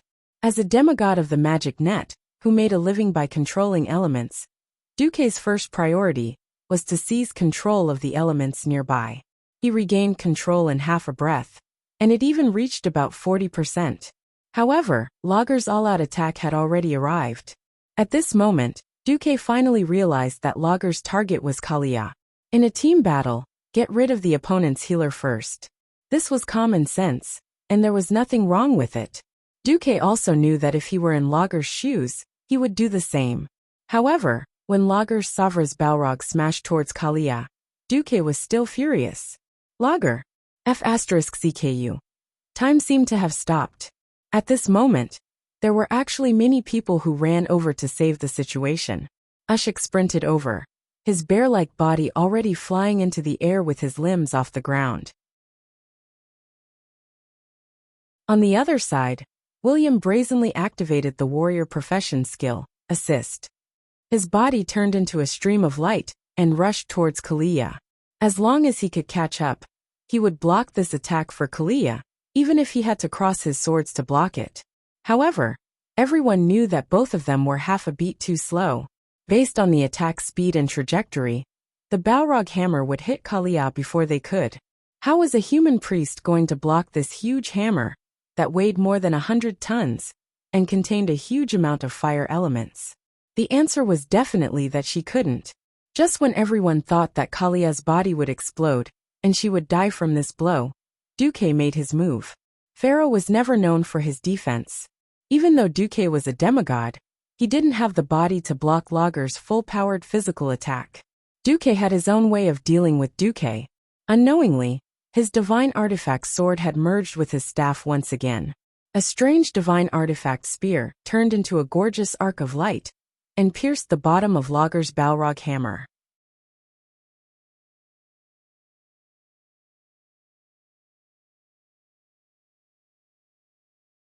Chapter 1824. The momentum of Ragnaros's hammer was absolutely astonishing. However, when a landslide would not affect anyone, no matter how powerful it was no different from fireworks. All that was left was a spectacular sight. Oh, and a bang! Duque had never thought of facing an enemy like Lager, who was both an elemental and a strength type. His spear strike was similar to Tai Chi, which was able to move 1,000 kilograms with little effort. He did not deliberately block it. Instead, he used the simple principle of leverage to cause Lager's hammer to miss. When the spear struck, the end of the hammer's handle rose slightly, and the huge hammer head fell down in advance. In order to prevent the Allied forces from protecting Kalia, Lager did not hold back in this hammer strike. This also meant that he had lost all room for adjustment. The hammerhead that was as big as a house came crashing down. Just the hard quadrangular protrusions on the hammerhead brushed past the outside of Kalia's body, and the protection blessing that Lager had thrown at Kalia shattered. In the face of a higher level of absolute destructive power, the so-called protection blessing that could protect teammates from physical damage for a certain period of time was nothing more than a joke. When Kalia hurriedly retreated, a strand of blonde hair that had been hanging in front of her left chest rose as she leaned back. Because it was out of the protection range of Holy Word, Shield, it only brushed past and was instantly turned to ashes by the flames of Savras. After narrowly escaping death, all that was left was fear. Lager roared angrily and unwillingly raised 3 fingers on his left hand. Dozens of sparks of various sizes suddenly lit up on the ground around Kalia. This was a battle in a world of flames. Flying sparks and splashing lava droplets were nothing out of the ordinary. Existences with weaker elemental sensing would be hit by it in minutes. This wasn't some Mars. It was a highly variable molten core. If left alone, it would absorb the fire elements in the surroundings within 1 to 2 seconds and turn into molten hellfire, turning the surroundings into a purgatory. Unfortunately, Lager was facing Duque, who had the strongest elemental sensing in the world. After dodging Lager's counterattack, Duque waved his hand, and the sparks that had just begun to light up disappeared without a trace, like chalk being erased from a blackboard. Humph! Lager snorted coldly. Only now did Kalia truly feel a lingering fear. Her pure and pretty face instantly turned deathly pale. It seemed like Lager's attack had come to an end, but who would have thought that a scream would come from midair? Ah! No one noticed it until a scream rang out. Everyone looked over and saw that the raven goddess was bathed in flames and had fallen head first. From the looks of it, he didn't fall onto the platform, but into the lava lake in the distance. No one knew what had happened. Only Duque, through the records of the system elf, could see from the quick replay that Lager had used the moment he missed Kalia's attack to smash his hammer into the lava lake, creating a huge wave of lava that was tens of meters high. His ferocious attack had paralyzed Divina, making her think that it was just the aftermath of his attack. Who knew that his left hook would suddenly appear in the middle of the huge wave? Without any buffer, Avienna, who was in midair, took Lager's punch. "I'll go save her." The agile wolf god flew away and left the battlefield. With the momentum of his wave-like subtle steps, his claws barely touched the surface of the lava lake outside the platform as he sprinted across the lake. With a gorgeous pounce, he managed to catch Avienna before she fell into the lava.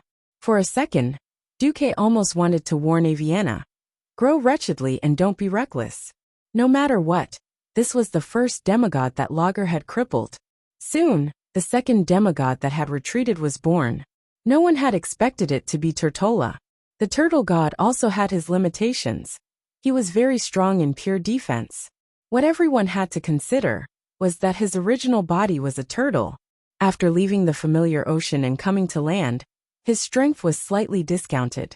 When he reached the land of fire, he had to give another 50% discount. His defense against physical attacks was indeed impressive, but Savra's main attack method was the fire element. Duque had already been continuously injecting frost elements into Tortola's body to offset the power of the fire element, but he had received too much fire element. When he couldn't expel it from his body, Tortola's demigod body was directly affected. His tortoise skin was drying and cracking, and his limbs were becoming sluggish. In the end, he couldn't even stand. Like a billiard ball, Lager hit his turtle shell horizontally and sent Tortola flying near the fortress gate. Shocking. Lager had seen through Tortola's weakness, slow movement. The turtle god's movements were slow due to a lack of water. Who knew how long it would take for him to crawl back to the center of the battlefield? That guy's turtle shell was measured in tons. Apart from him, who could carry such a large turtle shell back? Perhaps the Bear Brothers could. The important thing was that the Bear Brothers had already taken over Tortola's position and became the main MT. Duque frowned. With the support of the entire plane, Lager's combat strength was a little beyond imagination. "Duque, are you done yet?" Cenarius was already a little anxious. One's personality determined one's fighting style. Duque's personality of planning before taking action meant that he wasn't the type to attack fiercely the moment he appeared, unless he had the ability to absolutely crush his opponent. Contrary to the way he instantly killed the broodmother Beth Tillich, after Duque started fighting, he spent most of his time throwing frost arrows unhurriedly and occasionally saving the situation. In fact, Duque was taking drastic measures to fight with Ragnaros for the elemental dominance of the Saffron Fortress, and even the entire Land of Fire. Not every demigod had the ability to multitask like him. Most powerhouses could only focus on one thing at a certain time. Lager was desperately defending against the attacks of many demigods in reality, so he couldn't focus on controlling the elemental dominance over a wide area. In a sense, Duque was fiercely waving his hoe and trying to take advantage of Lager's weakness. Duque was generally very successful. The only problem was that Lager's control over the elements was extremely rough. Generally speaking, the most standard way to fight for elemental dominance was to inject one's will into the elemental energy mass. When the element completely acted according to one's will, one would obtain the control over that element. It was a competition of the resistance and invasion of one's will. However, Lager didn't fight against Duque at all. Invasion of Duque's will? Alright. Lager directly gave this mass of elemental energy to Duque, The next second, he directly used an even greater amount of fire elements to break Duque's control over that massive energy. To achieve elemental dominance, there was a minimum amount of will that needed to be injected per unit volume. What Lager did was to continuously hurt people with his own will. More and more fire elements rushed in at high speed, constantly diluting Duque's willpower, so that Duque couldn't form absolute control over any of the fire elements.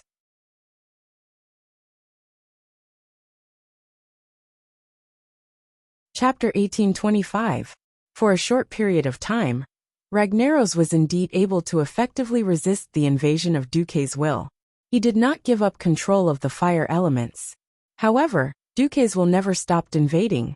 As time went on, when Lager was unable to inject more fire elements to maintain a diluted state, or if he used elements that Duque had not invaded to replace them, Duque would seize control of the entire land of fire much faster than before.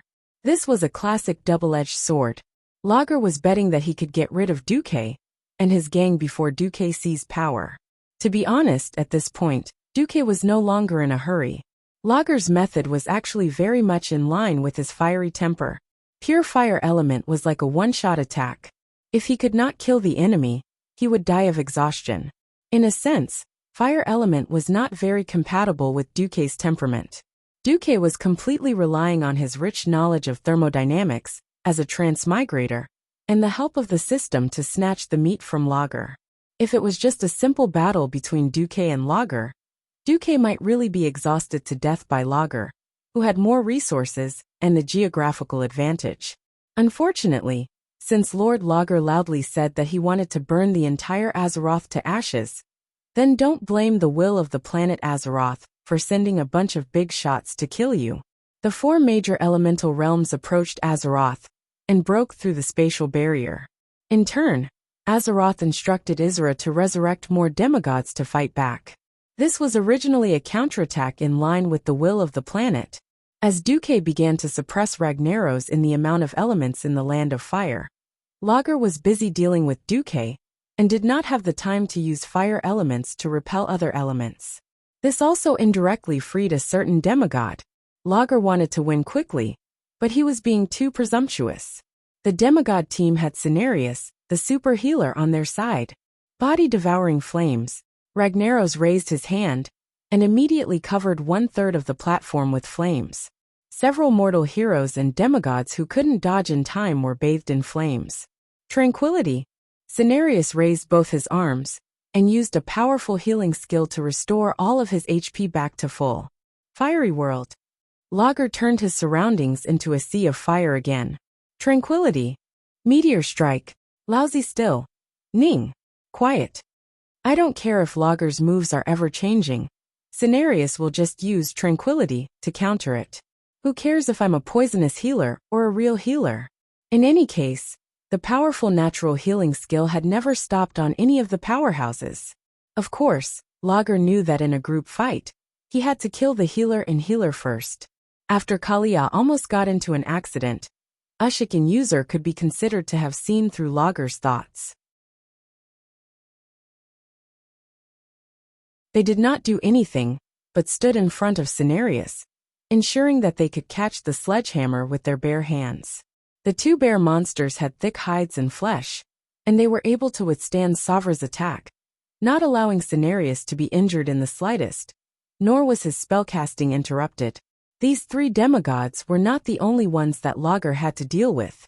The Raven Goddess rested for a while, then spread her wings and flew into the air to attack again. Tortola took a breath and began to prepare for battle again. The Wolf God Goldrin's attacks did not stop. This did not even include the attacks of the other mortal powerhouses.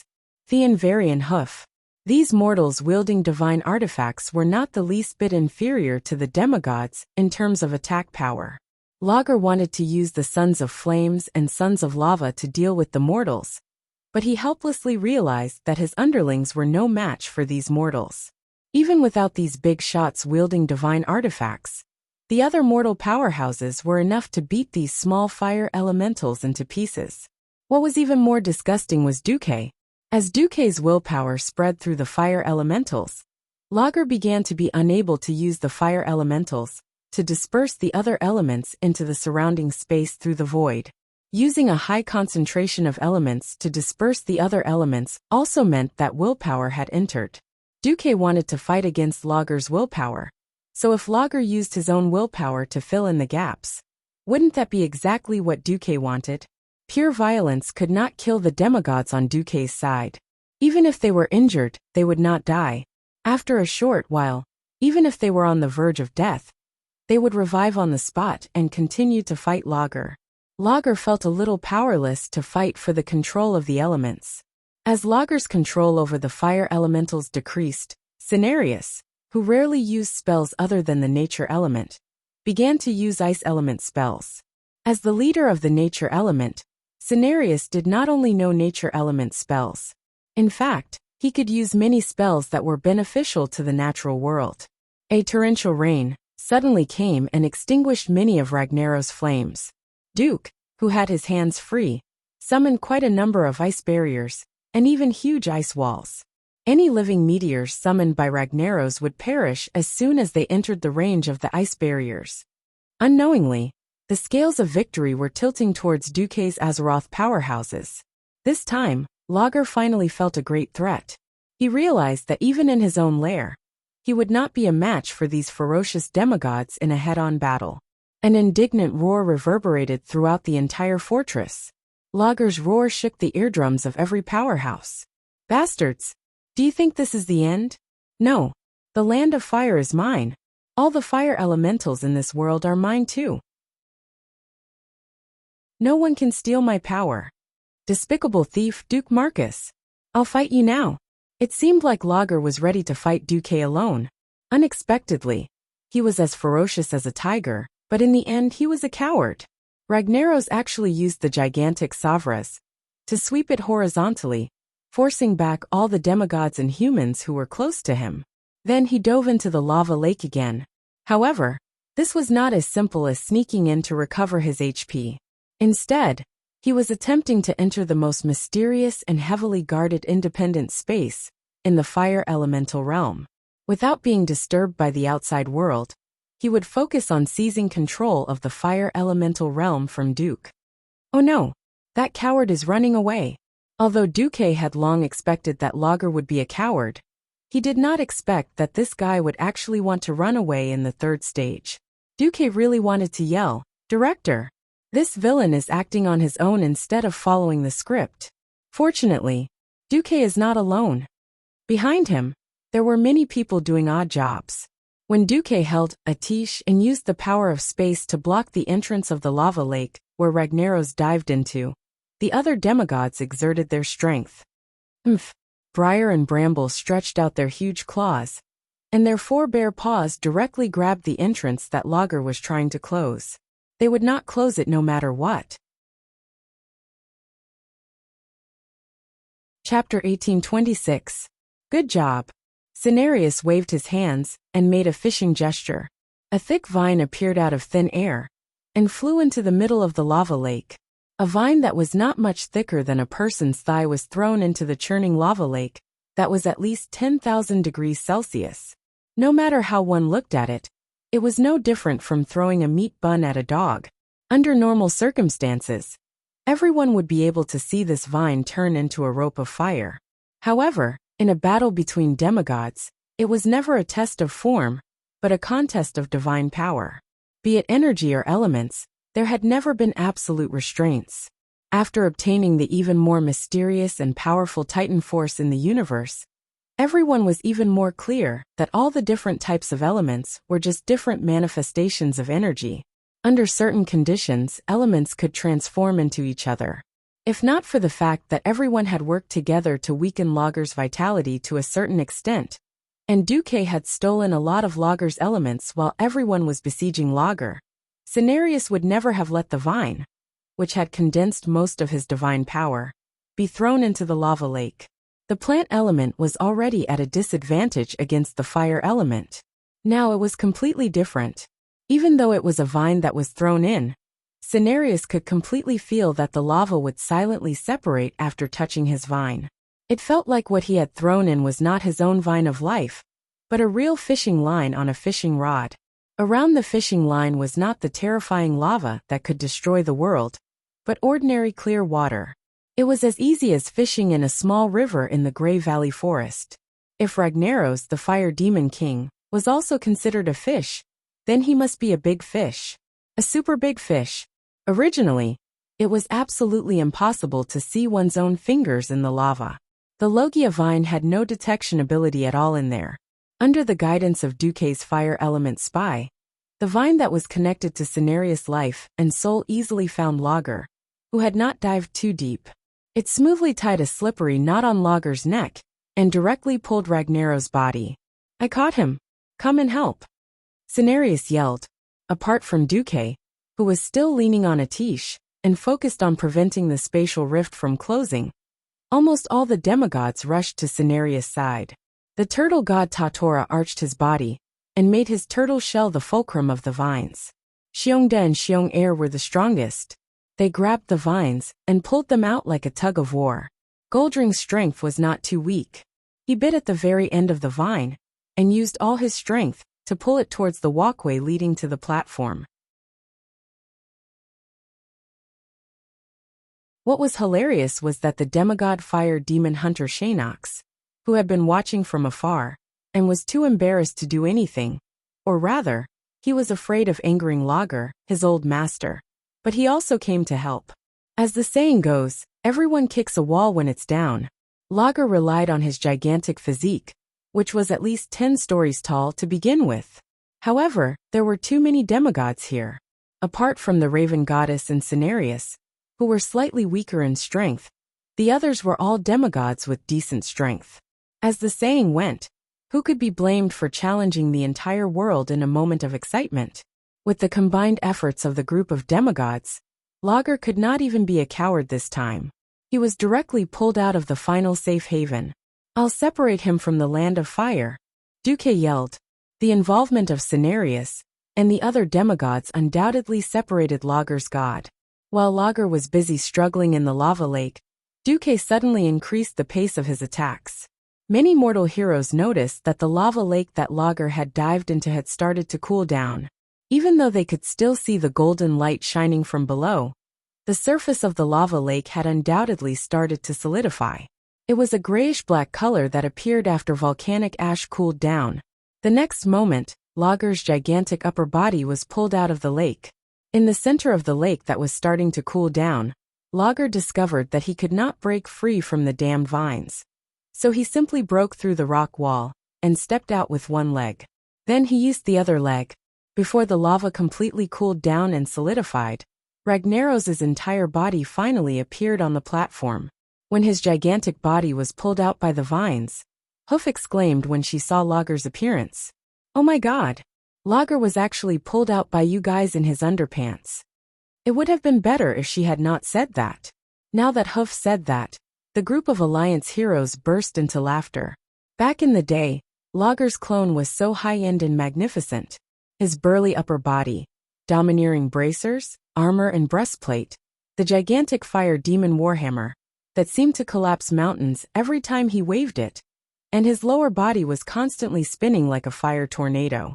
Ragnaros, who was in the molten core, undoubtedly gave everyone a supreme epic feeling. The description of the Fire Demon King from the heroes made countless busybodies in the tavern sigh with emotion. The children who worshipped the heroes were also moved. What the hell was this Lager? It would have been fine if they did not look at his lower body. One look, and they felt that he was not just one level lower.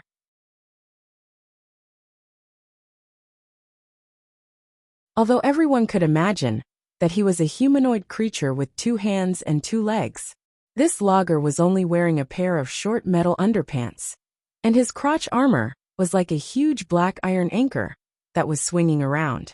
It was easy to think of things like tiger penis or elephant penis. Forget about that. Compared to Lager, who was wrapped like a conical bucket, it was easy to think that Lager was actually like a sissy in a skirt who suddenly shyly went back to his room. Originally, he thought that the room was too hot, and in order to cool down, he only wore underpants and wandered around his room. It was at this moment that a bunch of unromantic bastards grabbed him out of his little nest and wanted to beat him up. This was really out of character. You've angered me. You've really angered me. I'll come out now and crush all of you into ashes.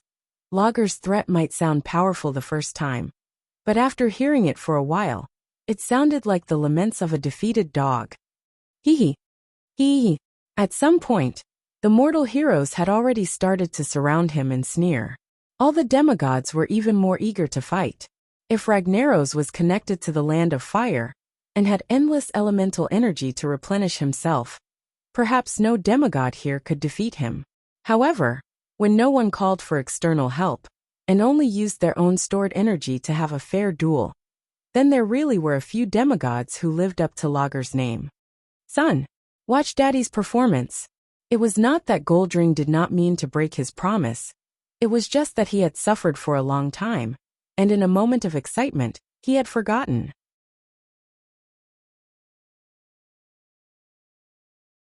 Chapter 1827. It had to be said that the wolf god's all-out attack was quite ferocious. At least in the first round, Lager could not keep up with Goldring's speed at all. Whoosh, whoosh, whoosh. Dozens of claw shadows tore through the air and quickly streaked across the void, imprinting themselves on Lager's huge body and causing him considerable damage. Ragnaros was not an earth elemental giant, and he did not have a body that could knock the teeth out of dragons. Other than the few metal armor on his body, Lager was dressed like a berserker. If he changed to a shield and changed his hammer to a spear, he would look like a Spartan with 300 red underpants. In a rage, Lager swung his hammer at Goldring. Unfortunately, the difference in size and speed made Lager look like a human lord trying to deal with a white mouse that had crawled all over his body. The waist between Lager's breastplate and belt was as big as a racecourse for Goldring. If Lager had focused all his attention on Goldring, the Bear brothers would have already arrived. Oh ha! Ha! Ha! Ha! Ha! Two pairs of bear paws flew up and down, each of them able to hit a large patch of lava from Lager's waist. When Lager tried to send these two huge opponents flying with a sweep, it was Tortoise God Totora's turn to face his hammer. When he released a large-scale fire spell, it was Duque and Iwina's long-range attacks. Iwina's attack power was limited and could only be considered a nuisance at most. Duque, the thief who had stolen the origin of fire, was the one who was aggressive. Just think about it, even Cenarius had started casting frost spells. How could Duque, the demigod of the weave, not attack? A terrifying icicle large enough to make Orgrimmar the main beam of the Great Hall of the Great Chieftain appeared out of thin air and stabbed straight at Lager. The 15-meter-long icicle was sharp at the front and thick at the back. It was a fatal nail. Lager could imagine that if he was stabbed by this icicle, he would be in big trouble. The icicle contained terrifying frost elements, and he felt as if Duque had forcefully compressed an entire iceberg into this icicle. Meteor. He could no longer care about anything else. A huge fiery meteor suddenly solidified in midair. With extreme precision, it struck Duque's icicle from above. A victorious smile appeared on Duque's face. I'm not afraid that you won't fight back. I'm only afraid that you won't accept my challenge. To condense a fireball, one needed to inject willpower. Duque was such a scoundrel. As soon as Lager put his will in, Duque's willpower would follow. The two wills launched a fierce attack in the air in a way that mortals couldn't see. One side was furious. One side was a grindstone made of flesh and blood. It spun continuously like a tornado, grinding away at Lager's willpower. Lager was a veteran demigod, and the only master of the fire elemental realm, for tens of thousands of years.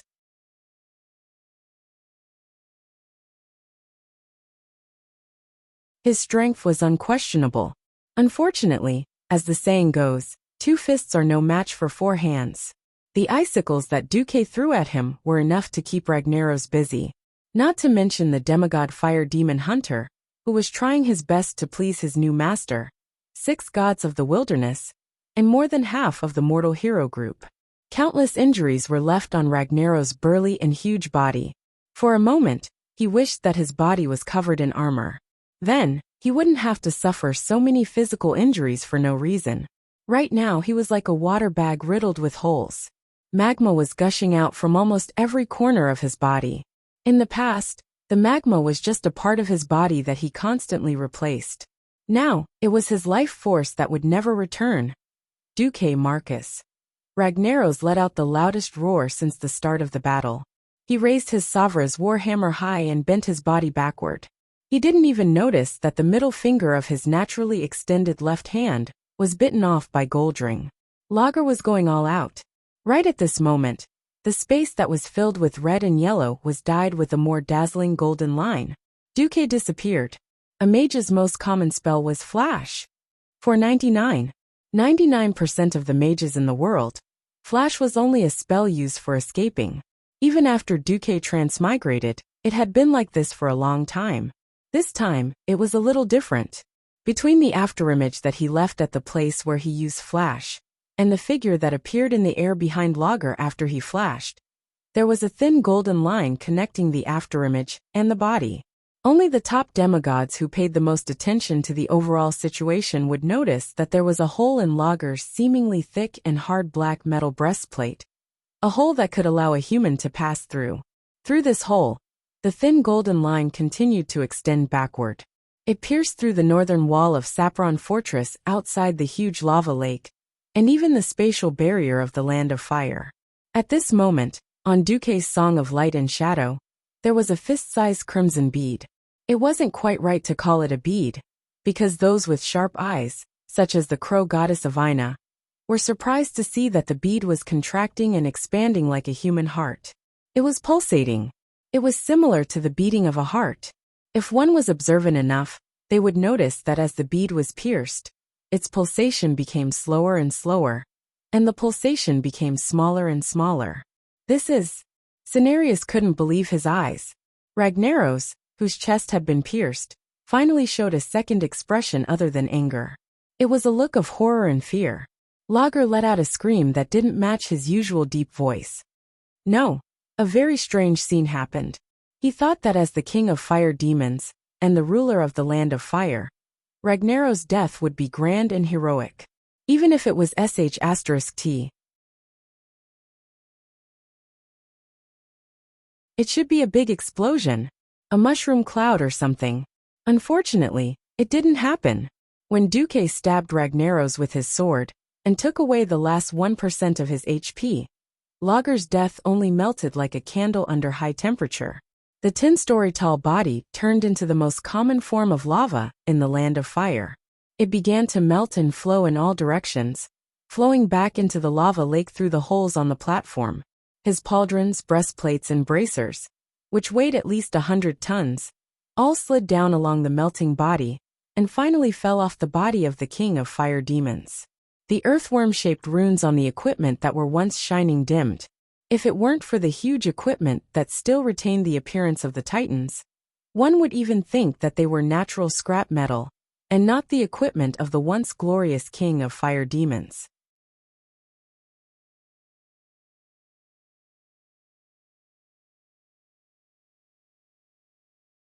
Chapter 1828. To the veterans of the hero team. Oh, the veteran team members, this was just another feat worthy of praise by the Great Alliance hero team. At least this time, the bard in the tavern could officially change the killing of Lager's clone from 10 years ago to killing the Fire Demon King. The wilderness demigods who were working with the hero team for the first time could not help but open their mouths wide. They did not seem to believe that Lager was killed just like that. Looking at the flame bead that was probably the core of Lager's soul on the divine weapon rapier, Cenarius still did not seem to believe it. Ragnaros has been completely destroyed. A ball of flames suddenly spewed out from under the platform, giving everyone a fright. Unexpectedly, the flames that sprang out were as docile as a puppy, supporting Duque's feet with incomparable gentleness. Duque took the opportunity to sit back, and the pillar of flames suddenly transformed in less than 1/10 of a second, becoming a pure flame throne. A brand new crown formed by the purest fire elements was crowned on Duque's forehead. Sitting on the brand new flame throne, Duque used his divine will, and the throne made a gorgeous turn on its own. Duque was now facing his companions who had come to challenge Lager, as well as the demigods. Every powerhouse could not help but purse their lips or move their lips, quietly waiting for Duque to speak. Duque tilted his head thoughtfully, because both he and the other existences heard a funny voice. No, you can't destroy me. I am the eternal king of fire. I am the terminator of all things in the world. Duque put a tiche back into the space storage bag, and used his free left hand to pluck the flame bead that had not completely stopped beating. One could feel the violent wrath of thousands of vengeful spirits gathering on it. It was an irrepentant irritation. It was an eternal roar. Duque's lips curled into a smile. Yes. Very good. As expected, this is the real Fire Demon King. I'll be very disappointed if you suddenly admit defeat at the very end. Duque looked into the eyes of the two fire demon leaders and saw the desire and fear in their eyes.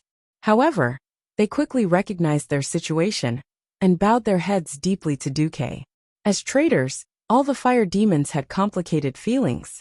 On the one hand, they wanted Duque to completely destroy Ragnaros, so that their history of being a traitor would be completely annihilated, and no one would ever come to take revenge on them.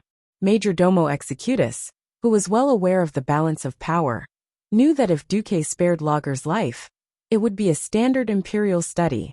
A traitor, a person who had been betrayed and surrendered. This kind of natural opposition doomed the fire demon's future to be miserable. It was not that Duque had no precedent of forcing a demigod of a foreign race to surrender. Not to mention others, the Karaji twin emperors were the best example. For a moment, Shaynox wanted to say something to see if he could urge Duque to destroy Lager. Instead, it was Majordomo who grabbed this powerful but not so smart former subordinate. Majordomo shook his head almost imperceptibly. Duque looked at the two fire demon leaders who had lowered their heads, smiled, and crushed the lava core that carried the last of Lager's soul. No. For a moment, an unprecedentedly violent impact of the soul and divinity directly blasted into Duque's spiritual world. The next moment, the sky and the earth changed color.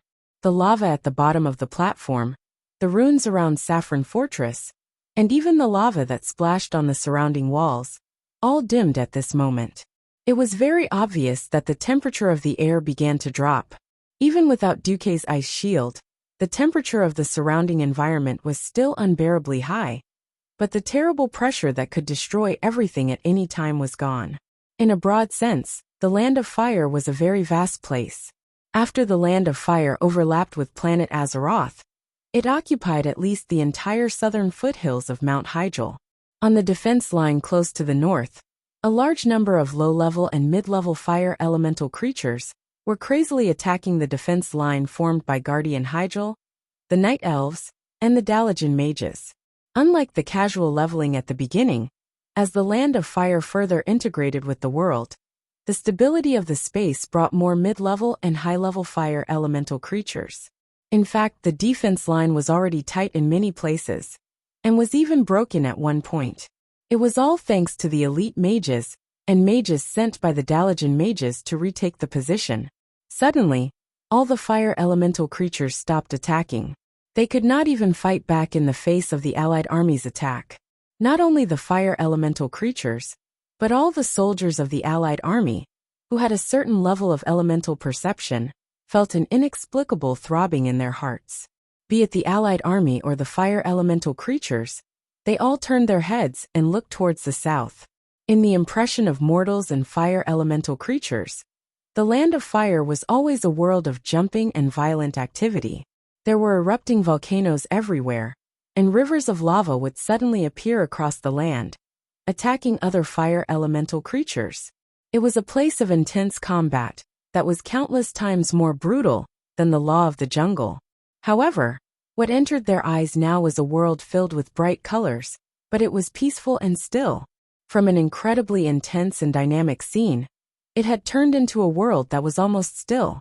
Such an exaggerated transformation was only due to the dissipation of a supreme will. The world of fire elemental creatures became quiet and serene. The entire world of fire seemed to have calmed down, obediently and silently prostrating towards the new Lord of Flames. It was practically the most humble servant. On the flame monarch, Duque widened his eyes. Anyone could see that a ball of golden flames was burning in Duque's eyes, growing stronger and stronger. Duque could clearly feel that his will, which had once been difficult to advance in this world, could now soar freely and extend as it pleased. At this moment, all the new mages connected to the weave could feel the laws of fire magic in the entire weave undergoing a huge change. Not long ago, fire magic had always required the most spiritual force out of the three main types of magic. It was like a free wild horse, refusing to be enslaved in any way. Now powerful fire elemental creatures seemed to be fearful as they lowered their prideful heads towards the mages. Not long ago, due to the conflict between Ragnaros and Duque, every mage had a strict limit on the quantity and quality of fire magic they could use each day. Now new energy had been injected. The master of this mighty magic network, Duke Marcus, had officially announced that the entire fire elemental plane would be under the control of the weave. From today onwards, fire magic and spiritual force will be sold at half price, Duque announced.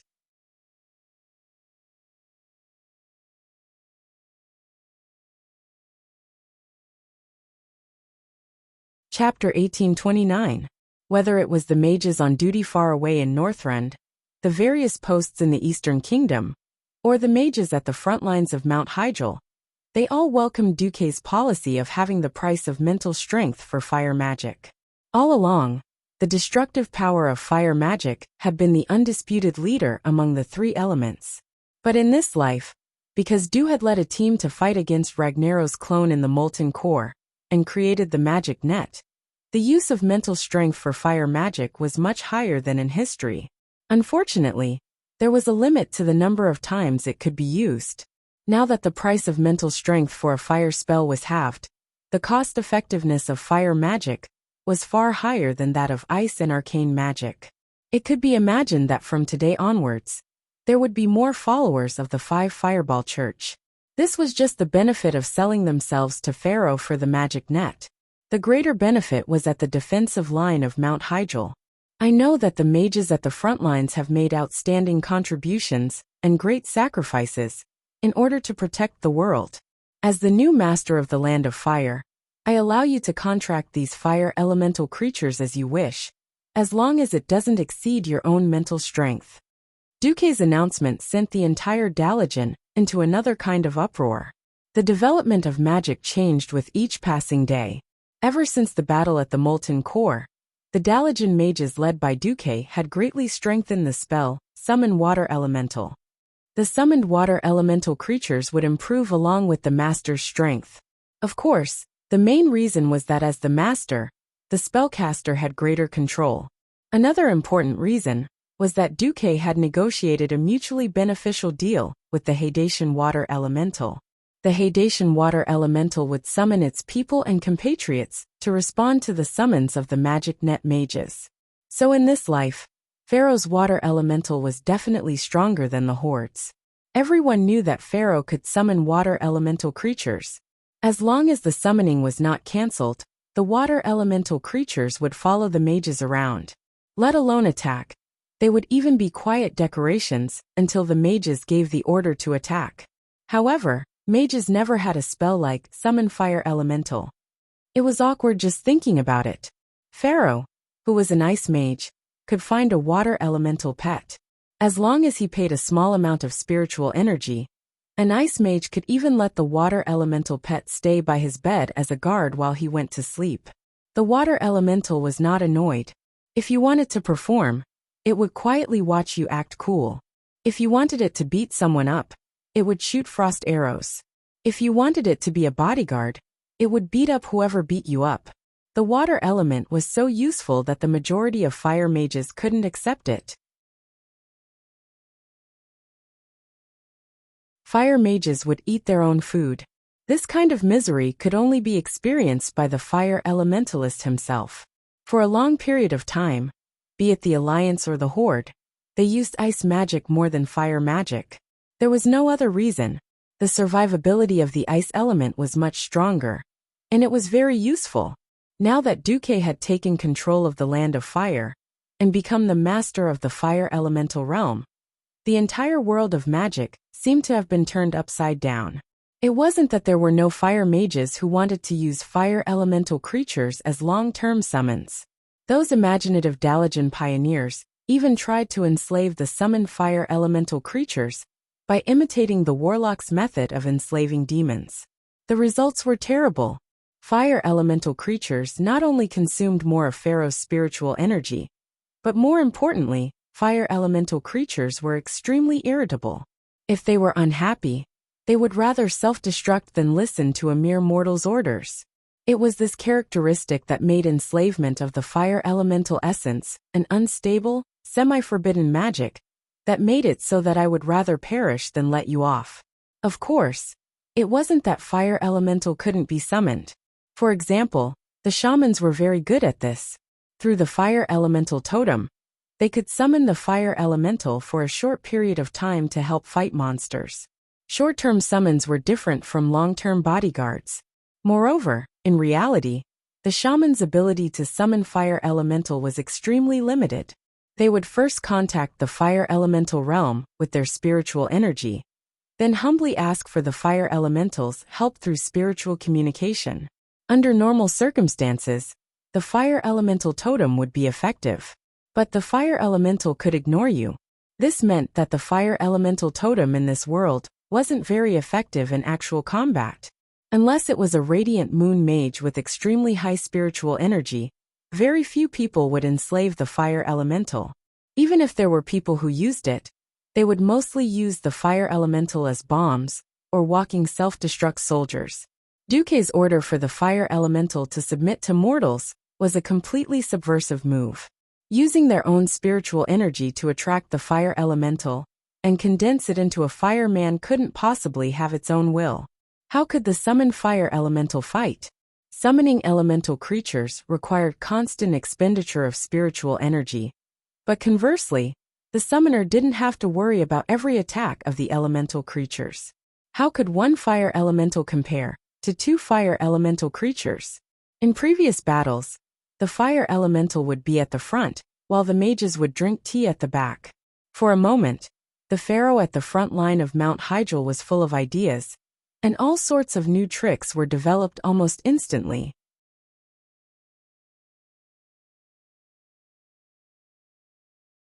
Some people contracted 4 fire elemental creatures and really played with 5 fireball gods. Some people contracted more than 10 inferno imps in one go and played with group fire arrows. There were also people who had designs on the molten demon hounds. What the hell? They actually contracted smaller molten demon hounds as mounts. That was so cool that others would die of envy. There was even an ice mage at the Morning Star rank who tried to contract multiple fire elemental creatures. He succeeded, and then summoned a fire elemental and a water elemental at the same time. Unfortunately, before he could truly experience what it felt like to have ice and fire at the same time, the water and fire elemental creatures under him started fighting among themselves. It wasn't a small fight, but a fight to the death. This was amazing. 2 mages had clearly summoned a water elemental and a fire elemental each. Even if they stood at the side, it would be fine. Why did a mage summon 2 elemental creatures of opposite attributes at the same time and start fighting? There were too many things that made the Mount Hygel defense line a little lively and even messy. If not for the fact that these alliance mages had fought alongside the night elves and defended Mount Hygel to the death not long ago, the old fogies of the night elves would have flown into a rage and chased them all away. Don't King cause trouble in our holy mountain. Duque knew a thing or two about the situation outside.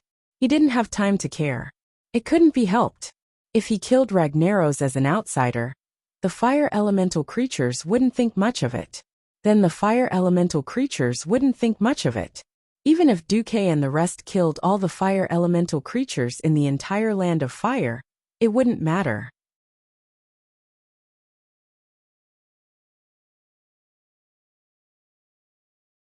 Chapter 1830. The characteristics of the Land of Flames meant that new fire elemental creatures would be born here at all times. They would follow the instincts of fire creatures and keep fighting, devouring, and growing. Perhaps in a few years, another Lord of Flames, named the Great Logger Screw, would be born, and he would bring a large force to Mount Hyjal to cause trouble. If that was the case, the Night Elves would not have peace. This time, it was the king's flag at the top of the city wall. As a demigod, Duque overthrew Logger's rule and injected his will into the entire land of flames. The nature was completely different. Duque was the new king of flames. After Duque killed Logger, no one stopped Duque's will from pouring into the entire land of flames. The vast willpower that was as vast as the heaven and earth began to invade the entire land of flames unscrupulously. Duque's will was like the roots of a tree, penetrating, rooting, and sprouting into every crevice in the land of flames, and every place with high concentration of elemental energy. After Duque completely controlled everything, the ancient elemental language, with a mysterious rhythm, echoed in the entire fire elemental realm. I am the weave demigod Duke Marcus of Azeroth, who controls the three major elements of fire, frost, and arcane spells. In the battle with your old king Ragnaros, it ended with my absolute victory. Now, I hereby declare that I am the only master of the land of flames, the supreme ruler of billions of fire elemental creatures. Who agrees? Who objects? Perhaps in the eyes of mortals, Duque had already led outsiders to defeat all the bosses in the land of flames. There shouldn't be anyone stupid enough to come and seek death, right? Don't say it. There really is. Me, Pyros, will be the first to disagree. I acknowledge your power, but you're not a fire elemental creature. What right do you have to be our king? A rather powerful will rose from the southeast of Saffron Fortress. His will and his voice immediately received the response of many fire elemental creatures. Oh, hee. Speaking of which, Duque also felt that he was a bit shameless. After all, he was a human, not a real fire elemental creature. Although Azeroth had accepted him and allowed him to become a demigod that transcended the mortal world, in theory, he had already surpassed the boundaries of human beings. However, racial discrimination was not something that only existed in the human world. It wasn't like people would worship you like a god just because you became a demigod. Look, isn't William also unwilling to call Wolf Papa father? Goldring and William were on the same side. Of course, William couldn't do anything to the wolf god. Duque and this guy who called himself Pyros weren't on the same side. After controlling the land of fire, this world of fire would become Duque's backyard. A huge eye opened above the head of the powerful will. It was a pure flaming eye. It was enormous, mysterious, and carried with it an irresistible pressure. This was the terrifying aura from the new Flame King. Duque could clearly see who the opponent was. Pyros was a lava giant. Hot lava flowed all over his body, but he lacked a rock layer that was hard enough to protect his body. However, the temperature of the fire elements on his body wasn't too high. Most importantly, Duque remembered who he was. He was the son of Lord Leolis, who had just been killed, and was commonly known as left and right legs by the players. Duque, who was sitting on the flame throne, had a contemptuous smile on his face. Indeed, a family should be neat and tidy, right? His father's corpse hasn't even turned cold, and it's his son's turn soon. This sentence caused the Alliance powerhouses and demigods who were watching this scene from the huge flame screen to reveal a playful smile. Duque flicked his finger, and a huge flaming tornado appeared above Pyro's head. In less than 3 seconds, this huge flaming tornado compressed a massive amount of fire elements at an extremely high intensity. Under the gaze of all the fire elemental creatures within a radius of several kilometers, it turned into a huge fist. The atmosphere was rioting. All the conscious elemental creatures fled the area in fear. Pyros sensed in shock that the power he was familiar with was leaving him, and an even greater and boundless power from the true master of this world of flames was about to descend. This flaming fist wasn't something a little lava giant leader like him could withstand. He didn't beg for mercy, nor did he resist.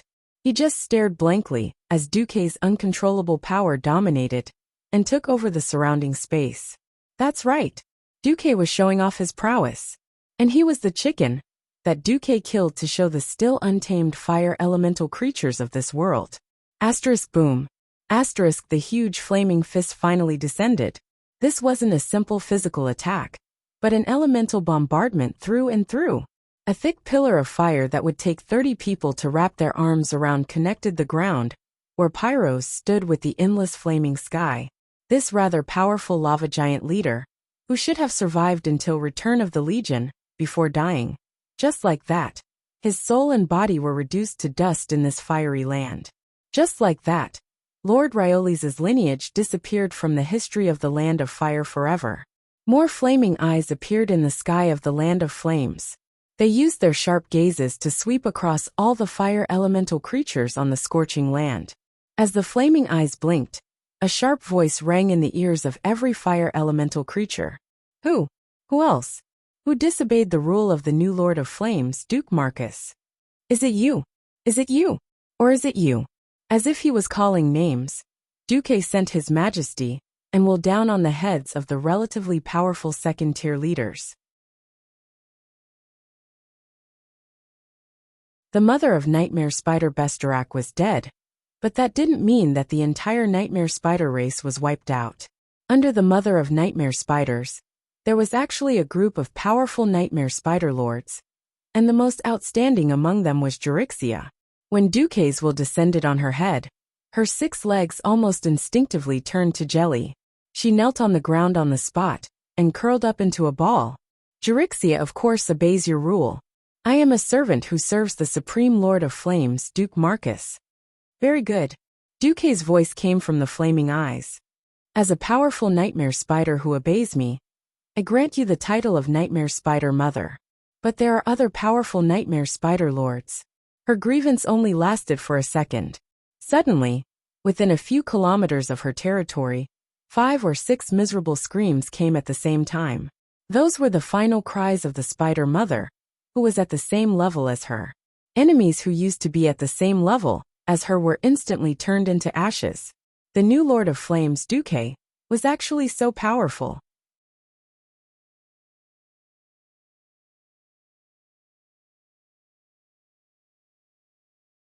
Chapter 1831. Not daring to struggle or resist at all, the new brood mother kept her curled-up body and offered her humble loyalty to the new master of the Land of Fire in her own way. None of the spiders in this world were trustworthy. Most arachnid creatures had sinister, cunning, and unpredictable characteristics. Duque didn't care, because he wouldn't bother to pay attention to a brood mother, who wasn't even a demigod. Since he was the king in the Land of Fire, Major Domo would become the manager of this place again in 10 years. Under one person, above all others. He was talking about the fire demon supervisor. Moreover, Major Domo used the former broodmother's flame core to become a demigod. How could he be on good terms with this broodmother? Duque didn't say anything and just smiled.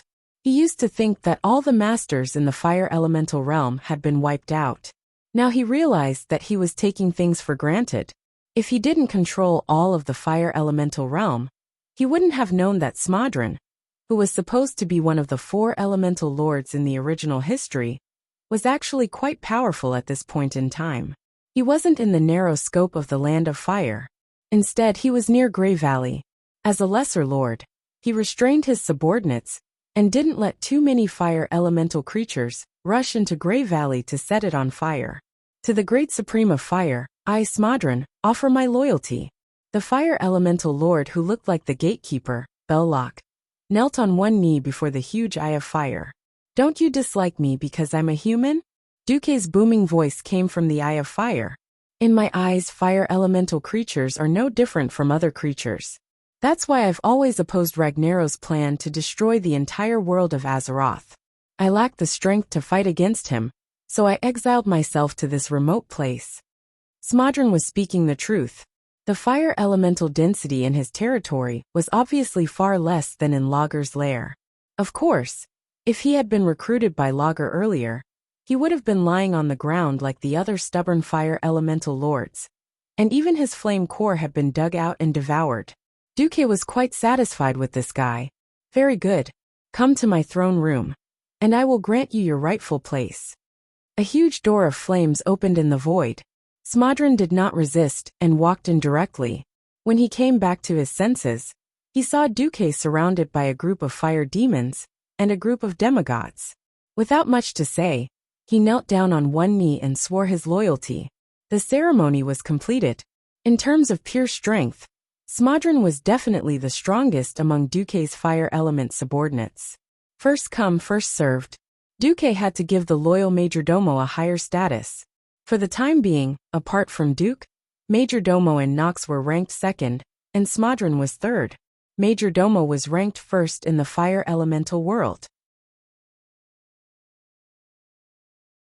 In the long run, Duque would consider giving Smodron the second position after he made a contribution.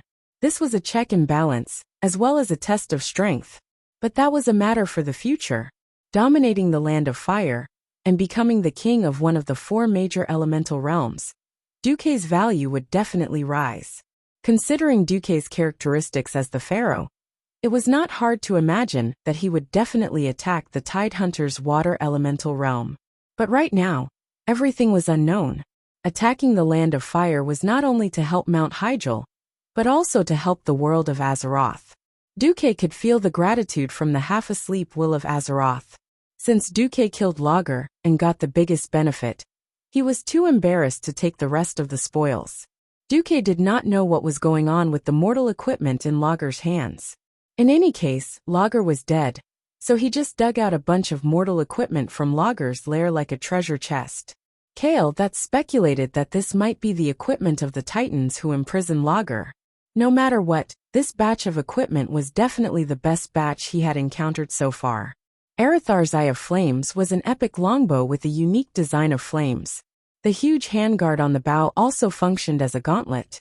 Among the disc-shaped patterns on the bow, there was a sun-like core that burned with inextinguishable flames. Tyron, Chandris, and Lilith naturally accepted such powerful bows. There were 3 of them, and they were of such high quality. A cloth armor Flame Manager's sash was originally taken back by Logger after Majordomo Executa's betrayal. Now, it was more like a symbol of power that Duque had given to this fire demon leader. In addition, there were 3 Shulev, Staff of Annihilation. The shape of this staff, and the head of the staff looked a bit like the holy light creature Naru. This was because every piece of gold and rose-red metal in the shape of flames was suspended in the air, surrounding the energy gem that shone with a mysterious radiance at the head of the staff. It was not very powerful to call it an energy gem. In standard terms, it was an energy formation that was solidified at the head of the staff. The mysterious energy of destruction was fixed at the head of the staff in a whirlpool-like manner, constantly absorbing the surrounding elemental energy to provide more powerful magic power for the owner of the staff. This standard staff not only provided powerful bonuses in endurance and intelligence, but also had a super high additional bonus in magic circuits.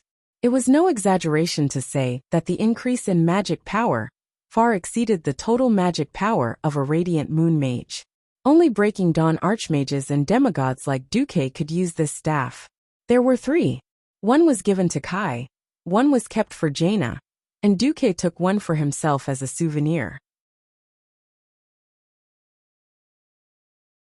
Kagwin Balrog King's Warhammer was actually a milk hammer that increased magic power. Because of its powerful comprehensive properties, as well as the increase in spirit and level acceleration, he kept it. When Riadaline returned, he stuffed it into the Blood Elf Knight leader's hands. The bastard Gavin Rat actually had the nerve to imitate Riadaline's speech, pinching his throat and shouting, "Boo-hoo! Are you trying to make me never return on the path of healing?" If Riadaline heard this, she would probably want to cry. It couldn't be helped. These days, the Holy Knight heroes were all triple elemental Holy Knights. Riadaline wasn't the best at fighting, so she was naturally thrown into the role of a healer. The other Holy Knights each had an offensive divine artifact. They couldn't let it go to waste, could they? The group imagined Riadaline, who couldn't complain, especially the Holy Knights, and felt weird. Especially the Hoof, who had been playing around with happy flames. She touched the back of her head in embarrassment and laughed foolishly. If she hadn't obtained happy flames, which was originally Morning Shadow, she would probably have been thrown into the healing team sooner or later.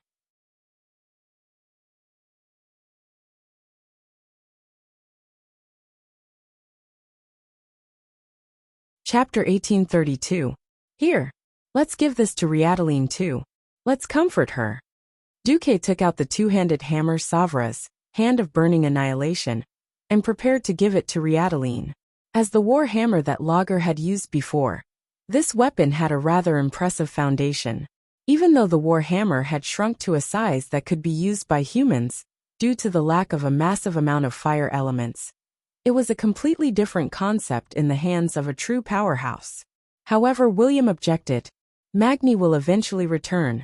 In fact, not only does Muradin not want to use his brother's Balrog hammer, but Magni's spiritual imprint on the hand of the Balrog has not disappeared. Even Boulang, who was assigned to the melee team, lacks a suitable weapon. Duque was speechless. The Alliance's hero team actually lacked defensive warriors these days. There were many professions that could tank the boss. Defensive warriors, defensive knights, wild druids, and even the new death knights. However, the people who entered the hero's domain were all unrestrained. Look at that group of bastard paladins, each of them carrying a divine weapon for damage output, and whistling at the side. They could attack the monsters but not tank them. William was a true berserker, and he couldn't possibly just give him a shield and let him tank the monster's aggro, right? What a waste of resources. In the end, the one who tanked the boss was Bronzebeard. Boulang, who was originally a hunter with a flintlock, was forced to go to the melee team because of the overflow of rangers in the Alliance's hero team. Dwarves had very high requirements for weapons and equipment. The top-notch god's descent could increase the size of their equipment, but not their weapons. Hence, the Bronzebeard brothers were troubled by the need for a powerful weapon that could increase its size along with its body. After enduring for so long, the hand of the Balrog was the most suitable weapon. Fortunately, there was an additional Savra's, hand of burning annihilation. Next, almost all the spellcasters had a voltage transformer pulse capacitor. This thing sounded very scientific, but it wasn't scientific at all. Not only did it give Pharaoh a high increase in intelligence, but it also allowed Pharaoh to accumulate special free energy every time his magic attack was a critical hit, forming an electric charge that could be blasted out randomly. Finally, they attacked the Land of Fire. After wiping out all those who resisted, they left. It was necessary for everyone to have a set of work clothes. The Thief, Death Knight, Mage, and Druid all had the Flame Victor set. Paladin, Priest, and Warlock all had Flame Conqueror set. The Warrior, Ranger, and Shaman all had Flame Protection set. It wouldn't be wrong to say that these were work clothes. In the end, these were the standard equipment left behind by the servants of the Titan giants. After killing the boss, it was the perfect time to let these items see the light of day again. Most of the time, it wasn't because of how good the set was. Even if they were all individual pieces, they wouldn't necessarily be much weaker than the set. Keeping the suit was purely a memento of an era. William, for example, had specially opened up a basement in the Storm Fortress to store his used armors. From the Courage and Strength sets in the early Molten Core era, to the Fearless set in the Middle Period, to the King of Emer set in Noscent. In terms of equipment attribute bonuses, these sets were already outdated. William couldn't bear to throw them away. Firstly, these pieces of equipment couldn't be given to anyone after being soulbound. Secondly, they were proof of his bravery. Even today, he would catch the little Prince Anduin Wrynn from time to time, and let him look at his father's collection. It wasn't to prove how awesome his father was, but to let him learn from the vigor of a warrior. Unfortunately, little Anduin seemed to have gone further and further down the path of filth. In order to prove himself, this kid was already clamoring to join the Alliance of Heroes. He kept saying that Duque had stabbed Sargeras to death at this age. William's face was very dark because of this. The biggest beneficiary of killing the Fire Demon King was Duque. If not for Duque saying that there was no way to move the Land of Fire, Cenarius and the other demigods would be even happier. The fusion of space was not as simple as mortals thought. Since the land of fire was attached to the southern foot of Mount Hygel, it couldn't be separated easily. Cenarius was a little indignant at first, but Isra came out in time to explain that even a true god couldn't separate such a large plane after fusing it. There was really no other way. Duque could only make a sacred oath in front of the guardians of Mount Hygel. As long as he was still the boss of the land of fire, he would restrain the fire elemental creatures and not let them run around. In view of Isra's guarantee for Duque on this matter, Cenarius remained silent, which was rare. Moreover, the current situation didn't allow the naturalists to think too much, because the cataclysm brought about by the elemental invasion was still ongoing. The fire elemental world was settled, but the earth elemental world hadn't arrived yet. At least there was still wind and water. Duque got a group of wilderness gods out, and the Alliance of Heroes was once again in a position to attack at any time. This made the entire alliance heave a sigh of relief. In Theramore, Jaina, who welcomed Duque, pounced on him without any hesitation. Like a playful little girl, she hung on Duque's body like a koala. Duque smiled, hugged her light female body, and spun 1,080 degrees on the spot. Duque, I knew you'd always be the best. Jaina was extremely excited. Let me tell you, those barbarians from the tribe haven't taken down the Twilight Fortress yet. Oh, that's normal. Duque didn't care too much. With Brainless Roar in power, the tribe and the Alliance were destined to go further and further apart. Duque couldn't wait for Brainless Roar to use up all the vitality of the tribe. From a certain point of view, it was indeed a solution to solve the food shortage problem by sending people to their deaths. Unfortunately, this was a classic case of putting the cart before the horse. A race with too few people could never become the ruler of a vast land. Yes, Duque, do you think the tribe can take down the Twilight Fortress? Jaina asked after a passionate hug. Before Duque could speak, there was a cold snort from the side. Humph. Impossible. No matter how weak my mother is, she's still my mother. Even if she resurrects, she'll definitely be stronger than me. The one who interrupted was naturally Onyxia. She sensed Duque's arrival at Theramore and flew over immediately. Duque curled his lips, feeling that the relationship between the Black Dragon King and his family was really interesting. On this point, Duque agreed. Sinestra is very strong. If it were the current Gurus, even with the Dragon Slayer Gruul, they wouldn't be her match. As long as she's here, the tribe can forget about taking down the Twilight Fortress. Duque turned his head and looked west where the battle was. He smiled and thought to himself, Brainless Roar. I'll just quietly watch you show off and quietly watch you court death.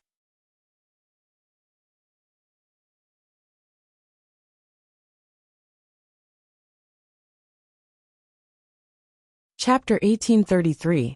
Is there anything we can do now? Onyxia seemed to be eager to try.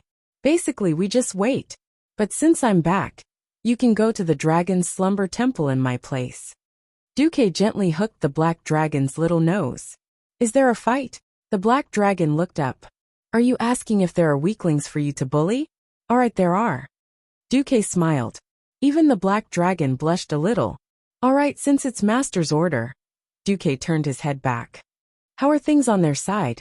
When Duque attacked the Land of Fire, it wasn't that Duque didn't have time to attend to other things. It was because Uldum and Vasker were very special places. Unless Duque came personally, he couldn't just use the weave to invade them. All of a sudden, the information there was sent back to the most primitive way of sending messengers. In the end, Jaina was in charge of summarizing the information. It's the final battle. Over in Uldum, Torver's lost city, and the Hall of Origins have been settled. Aurelia and Sasha have already brought people to support Servanas. Brian Bronzebeard was the only one left in charge of the Hall of Origins. Sister Vasker said that she found 2 new demigods and is preparing to recruit them. At the same time, she has already attacked the tidal throne and is fighting against the sea monster sect leader Azamat. Jaina finished her report and added, should we send reinforcements? Duque hesitated for a second, but still shook his head. No, since they chose to be independent, they should show their courage. They chose their own path, and they have to finish it even if they have to kneel. There was something else Duque didn't say. Unless they ask for reinforcements themselves. Duque raised his head and looked into the distance. He was silent for a long time. If they are willing to be the beautiful canaries in the cage, Duke does not mind giving them a crook of an arm to protect them from the storm. But they weren't just his women.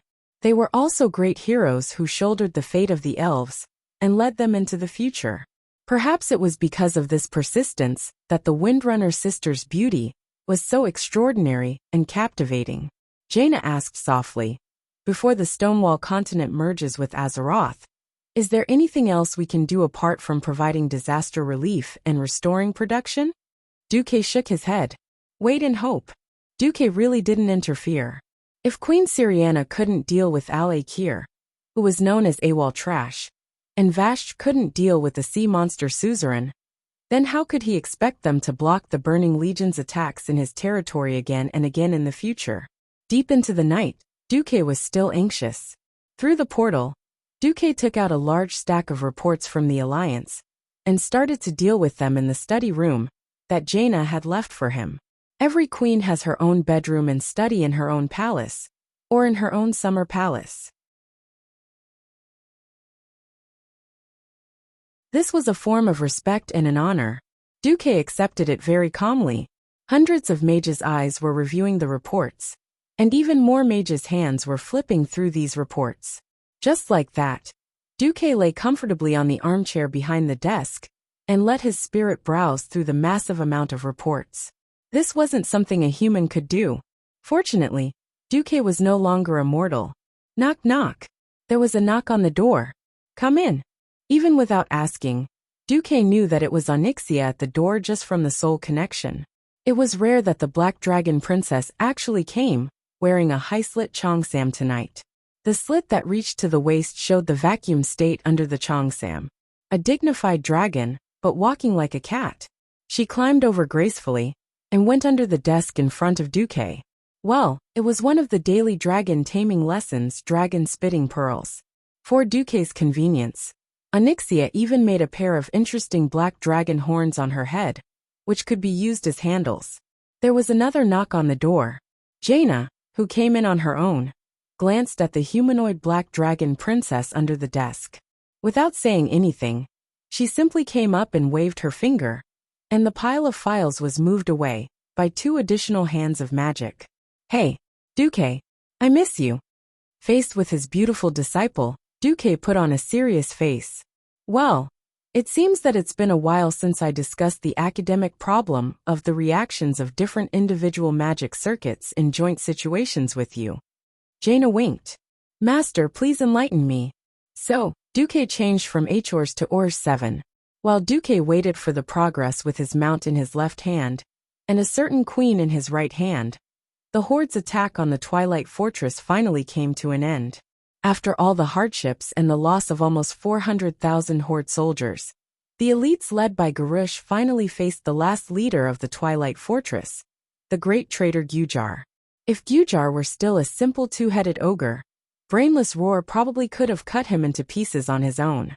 As a boss-level expert who had been greatly strengthened by the ancient god in Zoth, Gujar became a huge problem.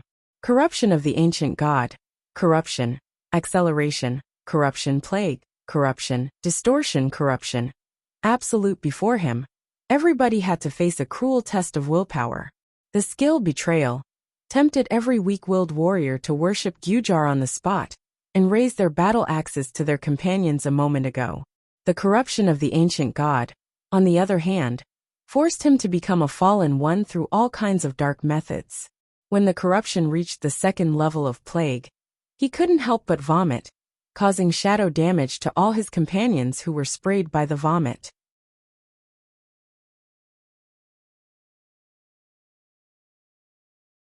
When the 3rd level of distortion happened, he would automatically cause group shadow arrow damage to his companions around him. Finally, when Absolute came, he would become a powerful warrior and increase his attack power by 100%, but it also meant death. When his companions betrayed him for no reason, Garush chose to kill them. When the old orc Eitrig, Thrall's advisor and expert, entered the distortion state, Garush also shouted, "Traitor!" He cut off the head of Eitrigg, who was about to leave the team, and was about to die by himself. The other chief's eyes were bloodshot. However, in the face of a great enemy, they could only endure the displeasure in their hearts and continue to attack Gujar. After a fierce battle, Garush finally cut off the 2 heads of the traitor ogre. The problem was that he put Gujar's head together with Eitrigg's. Ha ha ha. Hang the heads of these 3 traitors on the main gate of Orgrimmar, Garush ordered.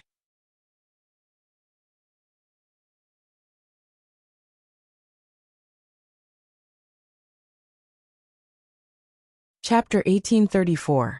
For some reason Sinestra, who should have existed in the deepest part of the Twilight Fortress, was no longer there.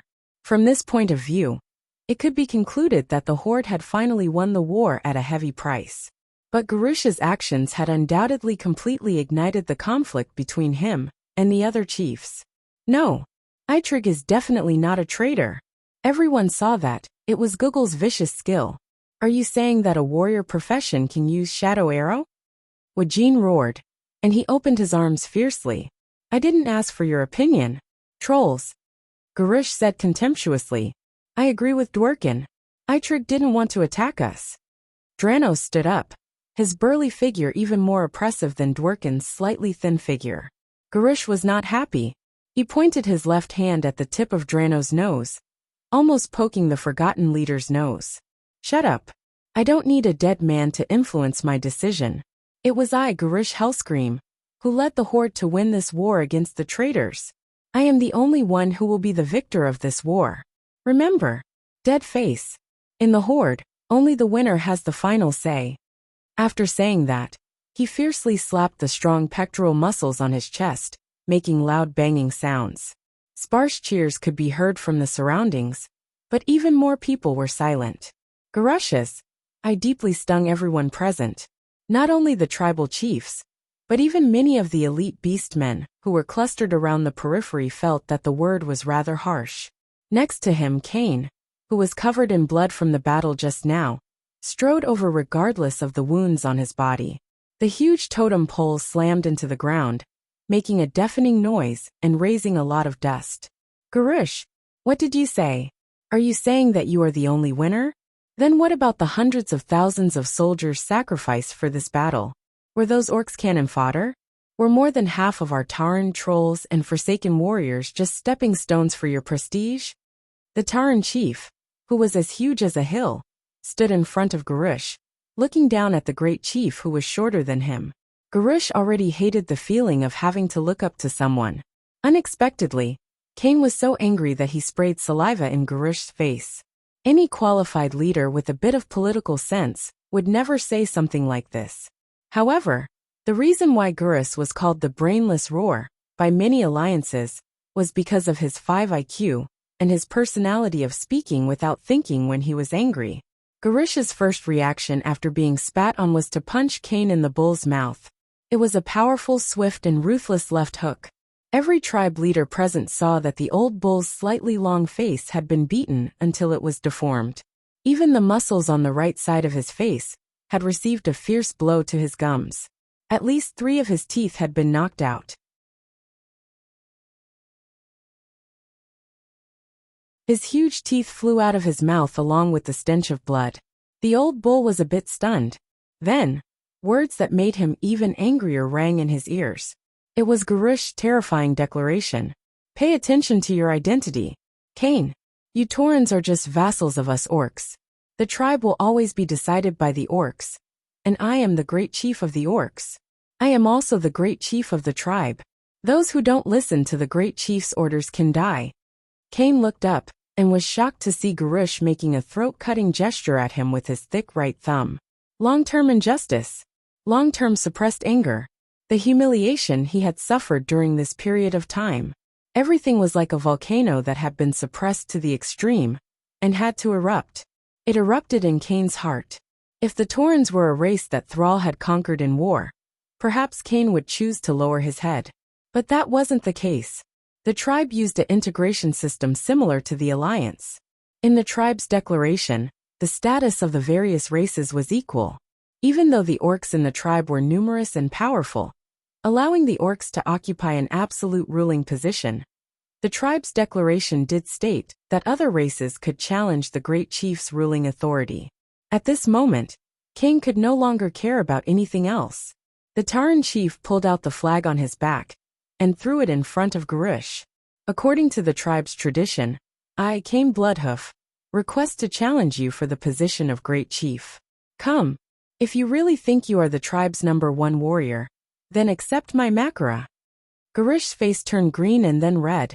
Suddenly, he roared and stomped on one of Kajar's heads. I've had enough. I've had enough. I've had enough of your complaints. I've had enough of your weakness. Why can't you weaklings obediently listen to the orders of the strong? Don't compare me to that weak fellow thrall. He has already scrammed. Now the great chief of the tribe is me, Garush Hellscream. Garush raised his bloody axe high. I accept Cain's challenge. Who else wants to challenge me? Is it you? Is it you? Or is it you? If you want to come, then come at me together. As he spoke, the blade of his axe was first pointed at Cain, then at Wajin, then at Dranos, and finally at the goblin prince Galawex. Wajin was not as impulsive as Cain, but everyone could see that his protruding fangs were trembling with anger. Garush, I don't want to fight with you. When you and Cain's makara are over, I will make my decision. Wajin clenched his fists tightly. Anyone with a brain knew that unless Garush was completely defeated and Cain replaced him as the new great chief, it would mean that the tribe would split. A week later, at the south gate of Orgrimmar, which was opposite the main gate, it was a huge pit with a diameter of more than a kilometer formed due to the cataclysm.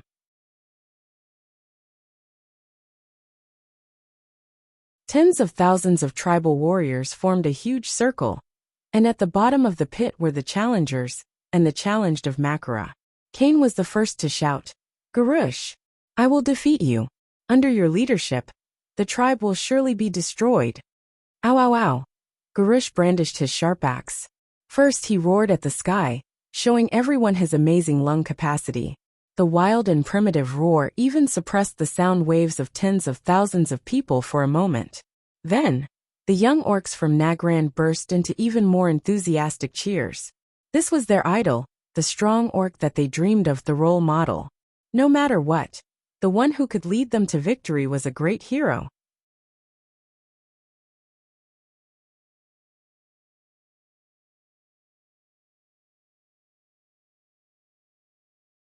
Chapter 1835. Perhaps some people criticized Gurus for sacrificing too many of his compatriots for this war. But in the eyes of the traditional orcs, so what? Those who died were the weak. The weak were not qualified to have glory, power, and land. Gurus, great hero Gurus. It was an earth-shattering cheer, a wild roar, and the shock of tens of thousands of people worshipping him. Garush raised his arms high. He loved the feeling of standing at the pinnacle of power and glory. He raised his father's single-edged axe, Bloodhowl, and waved it a few times. Although he hated his father, who bowed to the human leader, Duke Marcus, he reluctantly approved of his father's actions. At the same time, he felt that Bloodhowl was indeed useful.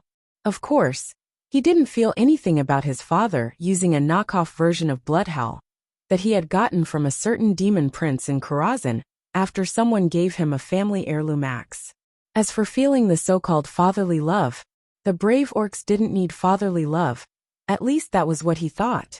Gurus pointed at Cain from afar and shouted, Cain, I'll give you one last chance. Admit your identity as the weak and kneel in front of me. Bah, don't even think about it. Under your leadership, the horde will only be destroyed. Cain retorted. In the temporary auditorium near the arena, other than Gruul, who had an indifferent expression, the other chiefs all had nervous expressions. Cain's son Bane clenched his fists. As the military commander of the horde, Varrock Salyafar didn't want to see this happen, but he knew that the conflict had been completely intensified and could no longer be resolved through dialogue. Makara might be the only way to resolve the dispute outside of a civil war.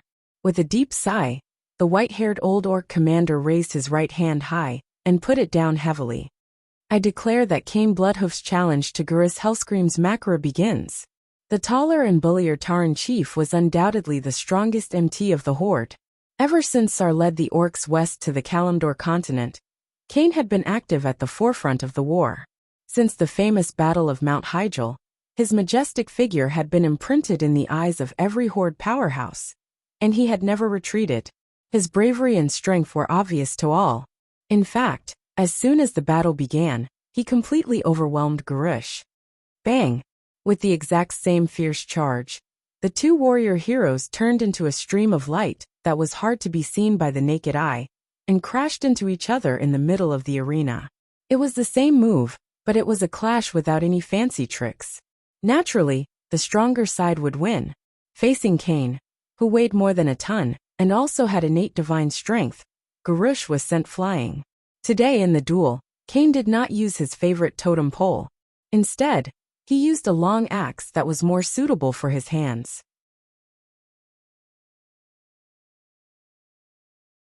Without giving Gurush any time to react, Cain activated Spirit's Wrath, and then used Heroic Leap to catch up with Gurush, who was flying backwards, and swung his axe down. Close combat. An inch shorter was an inch more dangerous. The price of gaining agility was that the side with a longer attack range would have an advantage. Therefore, there was another saying that an inch longer was an inch more powerful. The Oxhead chief was already stronger to begin with. Coupled with his full strength, the axe that came down from above forced Gurush to forcefully parry it with Bloodhowl in midair. Bang! It was a fierce blow that shook the entire arena. Gurush was sent flying like a cannonball. First he crashed to the ground, then his entire body bounced up again under the impact. Finally, he rolled 5 times in a sorry state, plowing a thick line on the thick red ground before he finally stopped. There was an uproar among the beastmen, while the Taurens, Trolls, and Forsaken cheered. Gurush! Surrender! Cain roared. Gurush used Bloodhowl to support his body and said angrily, Cain, you've angered me. Then I'll beat you until you submit. Cain rushed over with large strides, raised his battle axe, and launched a fierce attack. It was an unquestionable suppression. In terms of experience, 10 Gurushes could not compare to Cain. In terms of strength and equipment, Cain also completely defeated Gurush. The Oxhead chief was at the strongest moment of his life. Be it experience or physique, he was at his peak. Compared to him, Gurush was too inexperienced. At some point in time, the beastmen's cheers had stopped. They stared at the brownish-red figure that was being suppressed with ugly expressions. At this moment, Gurush was more of a defensive fighter than Cain. Of course, as a member of the Hellscream family, Gurush had learned 70% to 80% of Lord Howl's jump slash. Seizing an opportunity, Gurush fiercely counterattacked from the bottom up, finally using his axe to block Cain's battle axe. Gurush seized the opportunity and jumped high, because only then could he make up for the difference in height and physique between him and Cain, and better hit Cain's head. He wanted to chop down this Oxhead chief who had embarrassed him. Unfortunately, he was too inexperienced, and the jumping route he chose was not good. Almost at the instant he jumped, Cain's left hand grabbed his leg and slammed him to the ground in a wrestling position. Gurush spat out a mouthful of blood from the violent impact with the ground. This was only the beginning. Cain was like a broken cloth bag. He continued to grab Gurush's foot and continued to smash him violently. Left throw, right throw, left throw, right throw. Cain, who was swinging his arms, directly humiliated the current chief with absolute strength. Gurush was thrown so hard that the world spun, and he could not hold on any longer. At this moment, he waved Bloodhowl randomly, as if he had hit something. That's right. The tip of the axe blade had indeed slashed across Cain's chest. There were over 100 wounds on his body, and Cain, who was injured in almost every battle, did not think much of this injury. However, he immediately realized that his chest was violently numb, followed by an unbearable feeling of suffocation. Cain let go of Gurush's leg and touched the wound on his chest. He saw that a considerable part of his blood had turned green. He realized what it was. Poison. Cain's eyes widened, and this scene was witnessed by Cain's son Ben. Just as Cain's entire body was almost paralyzed, the furious Gurush pounced over. The red battle axe he raised high emitted a demonic scarlet light. Father, no. Ben cried out in shock. It was too late. Cain, who was poisoned, could not move at all. As the axe chopped down, thunderous cheers erupted among the orcs. Garush raised Cain's head high and let out a victorious roar.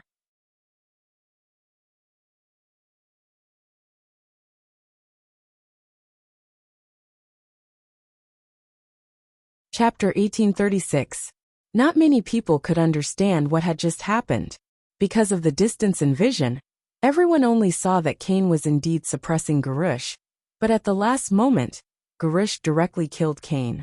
The wild cheers of the crowd covered everything, including Bane's shout. Poison! Garush's axe is poisonous. That despicable guy murdered my father. Did anyone hear that? Yes, all the Taurens around, including Wajin, Varrock, Dranos, Garevix and others not far away, heard it. Although every orc around them was cheering and roaring, at least they all noticed this scene. The duel just now was definitely unreasonable. There was a huge conspiracy behind it.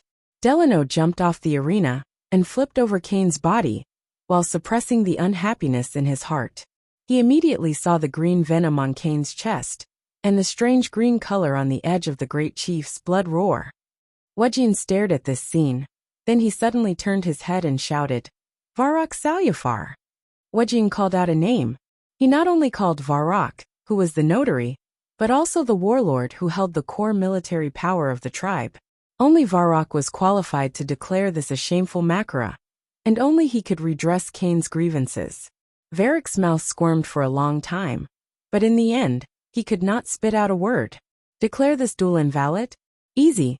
This kind of obvious evidence, as long as he shouted at Varrock, would be able to prove it immediately. But what about after that?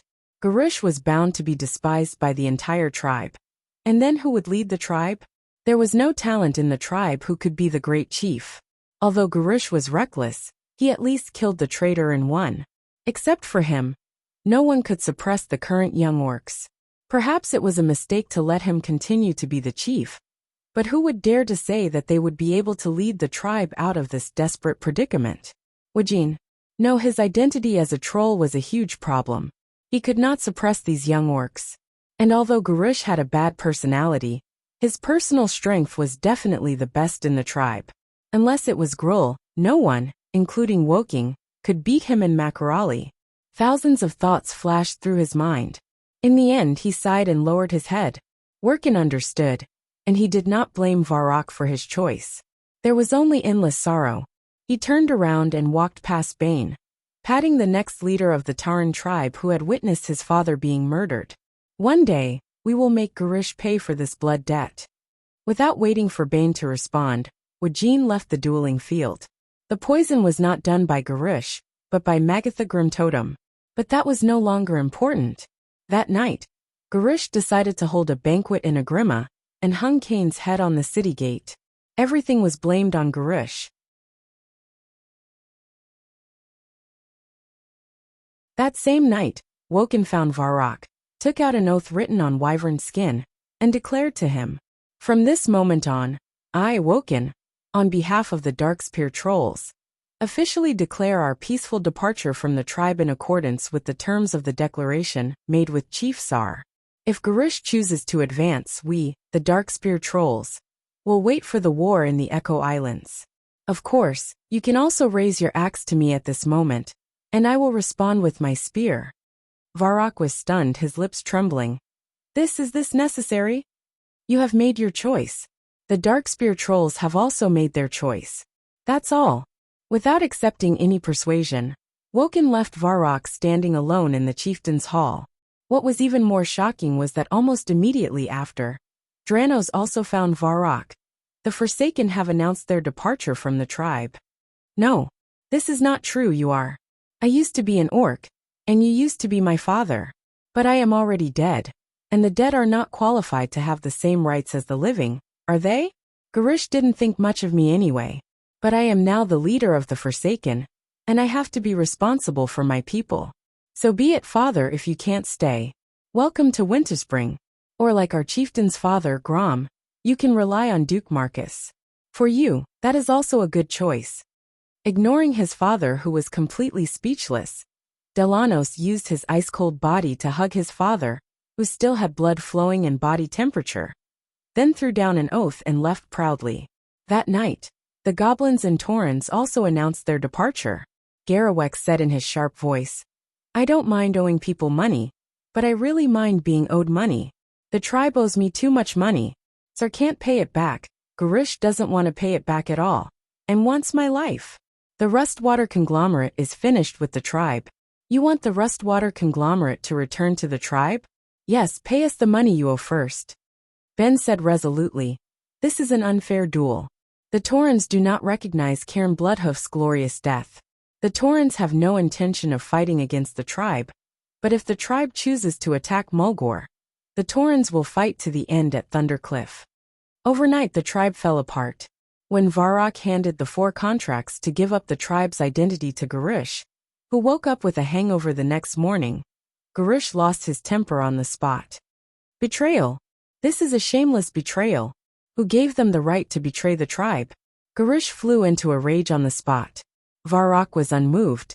This was set by the previous chieftain Sar, when he pulled the 4 major races into the tribe. At that time, all the chieftains of the tribe signed the agreement, including me representing the Blackstone clan, Sar representing the Frostwolf clan, and Grom representing the Warsong clan, which is your father.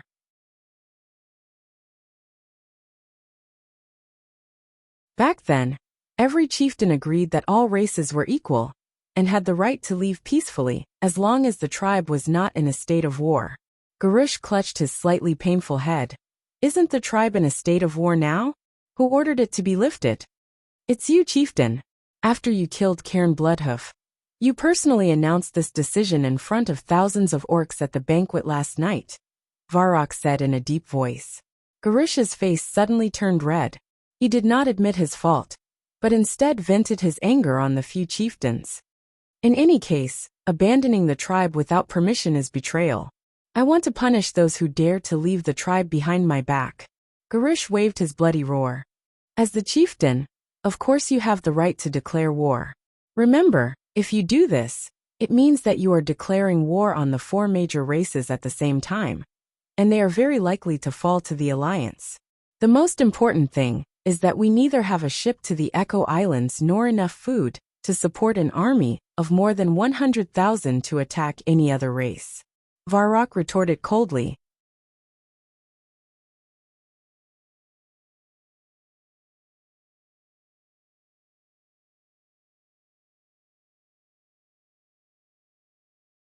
Chapter 1837.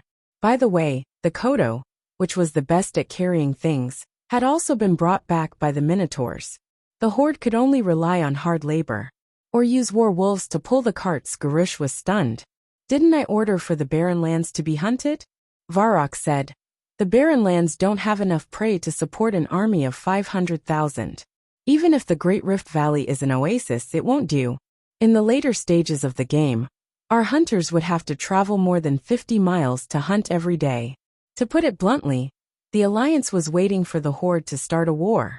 Varrock had sworn that no matter who the chief was, he would obey the orders of the one in the position. The brave beastmen would always keep their oaths. He was very satisfied with the beastmen's sense of supremacy. If the Horde did not listen to a single warning, he would immediately kill them. After more than 3 hours, the 4 women were finally taken care of. Duque, who was hugging one on each side, opened a bottle of 1982 Sprite. Kalia was a little confused. She tilted her head. "Is that so?" Alicia, who was lying on the chaise longue, laughed. "I knew it.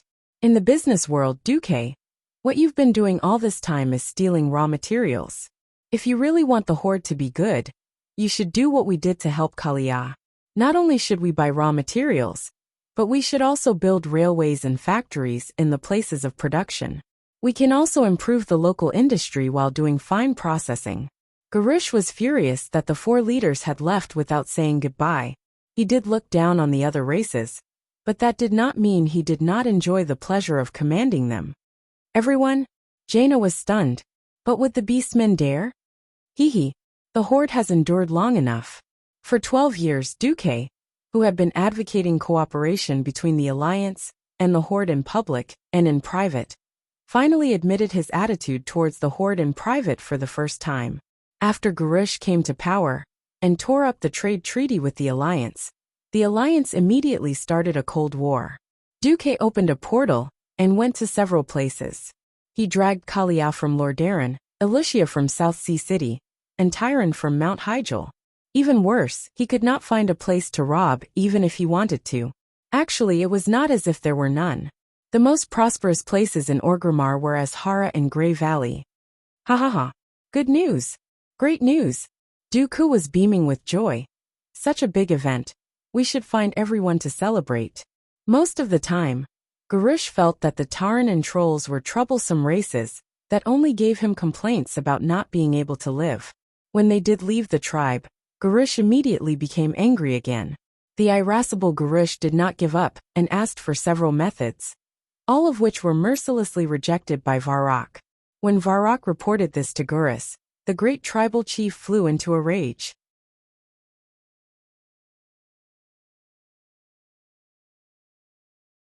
His violent temper made every beast man who had no choice but to enter the great tribal chief's hall tremble with fear. Tyron was a little curious. Duke, did you want to destroy the horde from the start, or did you change your mind midway and go against the horde? In the end, he still suppressed his anger. Duque used his free hand to hold Tyron's Mount Hyjal as he said honestly, "From the start, I wanted to destroy the horde. Unfortunately, I've never succeeded. Everything is decided by the times." He blurted out, "So many of us have died. Why is there no food left?" Only the orc tribe was left, and they had no food or resources at all. Of course, in this life, because Duque tricked Jaina in advance, her young heart suffered the most indelible blow. Jaina, who was known as fair trade with the tribe, had always been like Duque. On the surface, she acted like a good person, but in private, she never gave up on scheming against the tribe. Without airships, there would be no large-scale transportation. Oh no, Duque had probably opened a bottle of fruit wine that the night elves had stored for 82 years with a special method, and poured himself a full cup. Last night, the goblins had retreated. What made Varrock despair was that the Rustwater Consortium had taken away all the valuable things made by the goblins, such as the hot air balloon airships that connected Orgrimmar to other places. The only thing that made Varrock feel lucky was that Gurush seemed to know the gap between them and the Alliance. He did not dare to start a war with the Alliance. Otherwise, he would really be looking for death. On the other side, when Duque, who was waiting for news from Odom and Vastur, suddenly heard that the horde had split up, Duque did not say anything.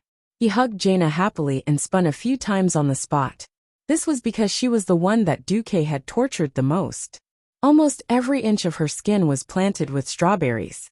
He wanted to go on an expedition to destroy races like the Trolls and Tauren, but was told that there was no food.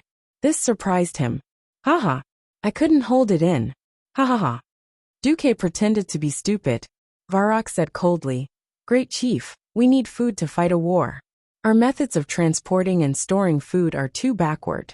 For every bag of food we transport to the Barren Lands, we will lose 3 bags of food along the way. In order to destroy Gujar, Orgrimmar's granaries are almost empty." This caused the horde's control over the various regions to drop by several levels. These words were nothing to a traditional orc, but they pierced deeply into Varrock Salufar's heart. For a moment, old Varrock almost wanted to pull out his axe and give this idiotic chief a good beating. In order to deal with the invasion of the Firelands, the Dalajan had already arrived at Mount Hyjal. The Alliance had stationed troops in Grey Valley, Azhara, and Theramore's Dustwallow Swamp.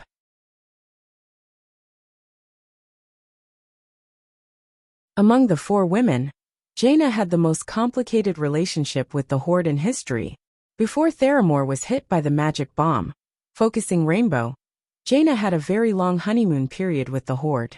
Jaina, who was said to have sold her father out, had a very good relationship with her rumored male friend, Thrall, which caused her father trouble. The wyverns alone could not meet the speed and quantity of transportation. The horde did not have a railway, so all transportation would return to the more primitive era of animal power.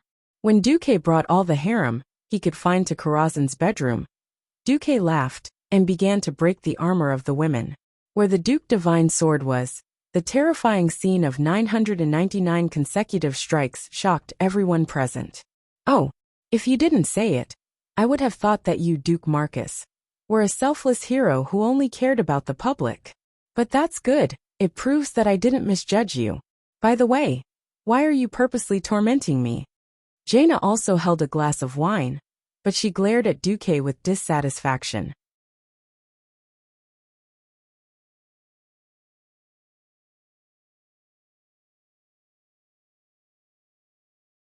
Chapter 1838. Alicia burst into laughter. Silly queen, it's fortunate that the man you're with is Duque. Otherwise, you'd still be counting the money after being sold. Kalia was dissatisfied. If it wasn't for Duque forcing me, I wouldn't have wanted to be the queen. I might even become the #1 adventurer in the Alliance, as well as a professional cleric in the Alliance's hero group. Kalia's words made sense, and Alicia was defeated. The two girls immediately became a ball of fun. Ah, that beautiful spring scenery. Duque almost wanted to end his time as a sage and have some fun with someone else. Jaina stopped him. Let's talk business first. Otherwise, I won't be able to feel at ease. All right. Duque was a little disappointed. Don't be like this. Teacher, I'll do whatever you want with the students later. Answer my question first. Duque perked up. All right. How are we going to face the horde? Jaina asked. Duque thought for a moment. First of all, the Alliance must continue to maintain a lukewarm attitude towards the big tribes in a broad sense. If the tribe is divided today, Wajin will leave the tribe with his subordinates, and we will immediately rush to the Echo Islands at night, make some promises, or put some race under our protection. The Alliance will be at a disadvantage. Oh, even a veteran politician like Tyrant was surprised, much less a political noob like Kalia. Jaina blinked. Are you afraid that the tribe will think that the division of the tribe is a conspiracy of the Alliance? Duque shook his head. No. Most importantly, even though Brainless Roar had torn the tribe apart, the tribe's cohesion were still there. If Garush had killed Thrall in the duel yesterday, I might consider doing it right away. But as long as the tribe is not rotten to the bone, once Sao returns, the tribe will reform into a fist. Isn't it a good chance now? Jaina asked. Duque sighed. It's a chance, but it's not enough. Our alliance is too strong and gives the tribes too much pressure. As long as there was any sign of trouble in the alliance, even if the 5 tribes had irreconcilable internal conflicts, they would immediately unite again. And the key is that the alliance still lacks a righteous cause. Tyron nodded. Yes, the alliance is indeed not a violent organization. The alliance clearly lacked a reason to wipe out the entire tribe. However, would Garush give the alliance such a reason? His brain wasn't good, but he shouldn't be that crazy, right? At least he hasn't declared war on the alliance yet. No, I think maybe everyone underestimated his stupidity. Of course, it's just that he doesn't have the chance now. When he does, Duque scrutinized it. In this life, the tribe was even more chaotic than before, and the division was even more severe. In the end, it was because Duque's own arrangements over the years had taken effect.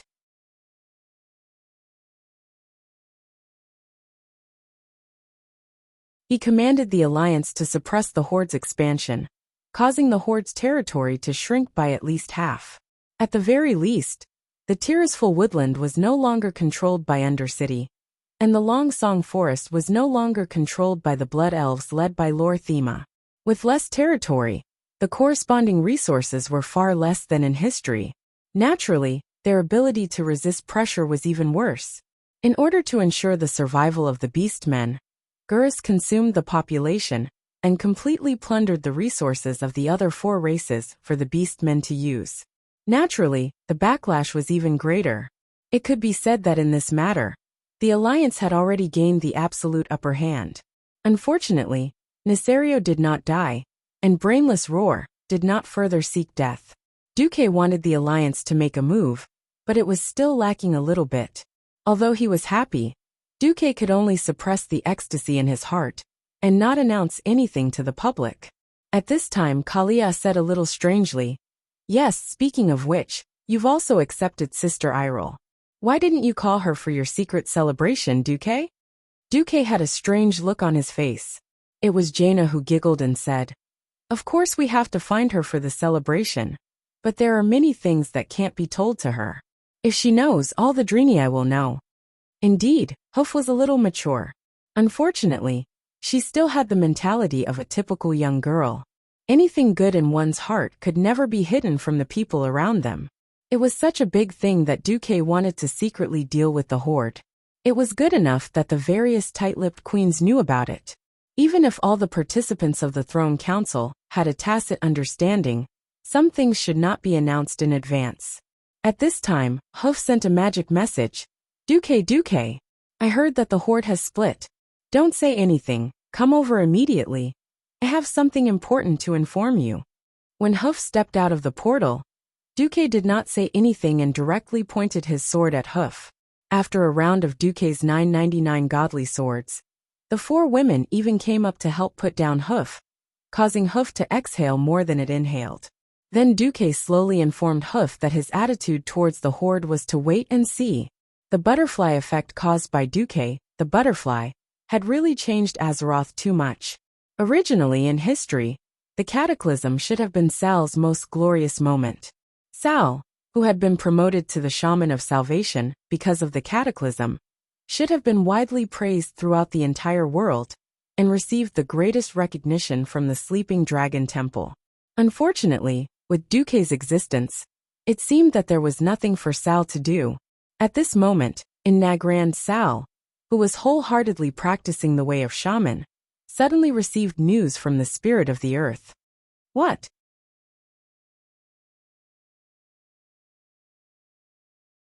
Duque killed the fire demon King Ragnaros and officially replaced it as the supreme lord of the fire elemental world, and forced all fire elemental creatures to serve the Alliance mages first. Sal's heart was like a level 12 hurricane, because the broken planet Draenor, where Nagrand was located, was too far away from planet Azeroth. In the absence of special magic communication, it was normal to rely on the elemental spirit to transmit the news for such a long time. He felt terrible in his heart. He gave up his power and left the Horde, of course, because he was forced by the political situation. What he really wanted was to protect the world of Azeroth, to become a demigod, and to gain the recognition of him and the tribe from the Sleeping Dragon Temple. At least in the general trend, he would not be left behind by the Alliance. Otherwise, if every world-destroying event had nothing to do with the tribe, and if the Alliance really wanted to attack the tribe, the Long Sleep God Temple, and the Protectors would definitely stand by and watch, or even help the Alliance. At that time, the Horde would really be finished. But Duque sitting on the throne of the King of Fire was definitely destroying Sal's plan. The way of shaman was to communicate with the elemental spirit, which was a relationship of request. It was absolutely different from Duque's "I'm the Emperor, you do whatever I want you to do." Duque made the fire elementals serve the Alliance first. To put it bluntly, in the future, the shamans of the Horde would not be able to use fire elementals to attack the Alliance. Otherwise, they would turn around and burn the shamans first. This feeling of being stuck at the source was like being strangled by a rope that could pull you up and hang you at any time.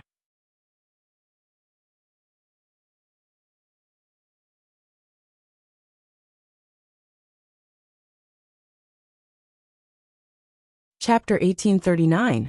This is bad. Duque will definitely let Sylvanas, who is already a demigod of wind, deal with Al-Akir, and let Vashj, who is also a demigod, enter the throne of tides. If all three elements are controlled by the Alliance, Thrall did not dare to continue imagining it. No, I have to change direction. The priority should be the Earth. This is my last chance to overtake them. Thrall was unknowingly getting a little impatient. He did not realize that impatience was the worst thing to do when it came to the Earth. Due to the lack of information, Thrall did not realize that there was a mortal called Magni Bronzebeard, who was already so much ahead of him in the path of the Earth. While Thrall was getting impatient, Duque was enjoying the clumsy pillow talk. Duque, let me tell you, beastmen are all brutal fellows, sob. Don't talk, savor it. Duque said righteously as he pressed down on her head and held her horn. Hoof rolled her eyes, but could only bury her head in her work. Hearing that the tribe was splitting, the Dreenii, who had a deep hatred for the beast men, naturally had other thoughts. So-called forgiveness was *T to the middle and lower class Dreenii. You killed my entire family. Do you expect me to say long live forgiveness and wait for you to kill me? Duque saw Hoof's clumsy but hard work and gave her some hope. Before the crisis of the world's destruction is over, the Alliance will not make any moves. At least he managed to appease Hoof and the Dreenii. Anyway, those who understood would naturally understand. The key was that Duque did not say anything from start to end. After the tribe split, Duque waited bitterly for 3 days before he finally received the first piece of good news. As a demigod of the Azeroth weave, Duque was extremely sensitive to changes in the elements. After all, the biggest access points for the elements in the weave were fire and ice. The fire element flowed unimpeded, and the weave could receive as much as the fire elemental world overflowed. There was no need to be too serious in monitoring the fluctuations of the water element. Before this moment arrived, the supply of water elements was unstable. Tidehunter Neptulin had never communicated with Duque. Ever since Duque established the weave, he had been walking the path of Hydraxia's water elementals. It wasn't very generous, but at least Duke Hadasis could give him a 5% share. Suddenly, Duque was pleasantly surprised to find that the share had jumped from 5% to 51%. In the next second, the magic communication with Vashj that had been blocked for a long time returned to normal. In the magic mirror, Vashj's long red hair fluttered in the deep sea, giving off a mysterious and hazy beauty. She respectfully crossed her arms on her shoulders and bowed towards Duque on the other side of the screen. Then she transmitted her soul voice. "Dear Master, your most loyal servant Celia did not disappoint you.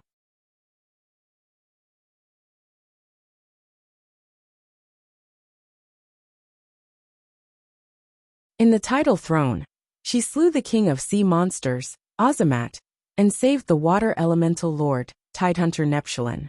After my persuasion, Neptulin is now willing to follow me and serve you as the supreme ruler. Well done, my Celia. When you come back, I will reward you well." This conversation contained too many hidden words from both sides. Vashj clearly referred to herself as a demigod in all public occasions. But in front of Duque, she would always be the little maid that Duque saved in Azhara's palace. And Duque called her Mycelia. This kind of recognition was the biggest reward for Vashj. There seemed to be some kind of liquid in the water from the corner of Vashj's eyes. That should be tears. There was another image in the magic mirror, and it immediately switched to Neptulin. Neptulin was a huge humanoid creature, almost 10 stories tall, similar to Lager. He had a dark blue humanoid upper body, and a cone-like water elemental lower body, as if he was wearing a skirt. He had an almost rectangular face and hair that looked like 5 curved pieces of blue marble inlaid on it. A sapphire the size of a carriage hung on a huge golden chain. It looked very strange. He was not in good condition, because he had just been tortured by the sea monster lord. Huge whip marks and sucker bite marks could be seen all over his hard body, which looked a little like blue marble. Of course, Duque also saw the scars of swords and arrows. This scene made Duque want to laugh. Needless to say, this was the mark of Vashj persuading Neptulin on behalf of Duque. Among the 4 elemental lords, Neptulin was famous for his wisdom. During the ancient war of the Dark Empire 25,000 years ago, Neptulin the Tidehunter was always on guard against Alakir's treacherous schemes.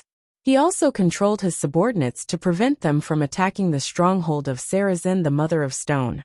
When the armies of fire, wind, and earth fought each other on the land of Azeroth, the Tidehunter would cleverly divide and conquer his enemies. Every time the enemy tried to flee, Neptulin would sweep away the waves so high that even the tallest mountain in Salazarn would feel ashamed of itself. Neptulin liked to play with his prey, dragging them into the water and letting them escape. Sometimes, he would banish an unfortunate victim to an isolated island and let him enjoy the torment of the tides and whirlpools. He would usually try to identify who could not survive in the water for a long time and drag them far away, before dealing with the rest of his opponents. He especially liked to extinguish flames, and he had a deep hatred for the fire elementals. Neptune the Tidehunter was the ruler of water, lakes, rivers, and oceans. All water elementals and creatures that used water and cold as their main abilities would respect him. However, today, after 25,000 years, the saying "a fallen phoenix is no better than a chicken" was used to describe Neptune.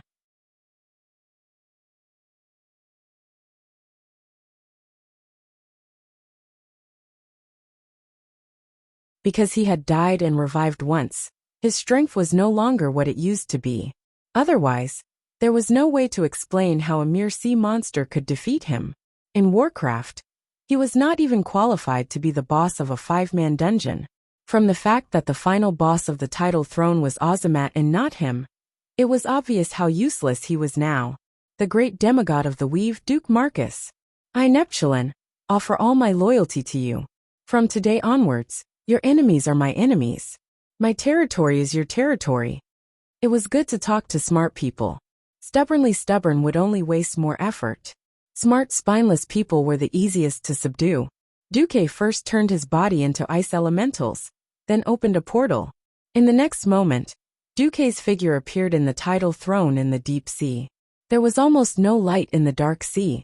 However, with his elemental senses, Duque could clearly sense everything around him. Vashj immediately offered Duque a portion of the elements here. You're tuning in to the Li Mei's Sword of Destiny YouTube channel. We're so grateful for your support, and don't forget to subscribe to join us on this incredible journey through captivating stories. Your generosity through donations truly makes a world of difference, as it's the primary source of revenue that allows me to expand and enhance this channel for you. Thank you from the bottom of my heart for being a part of this adventure.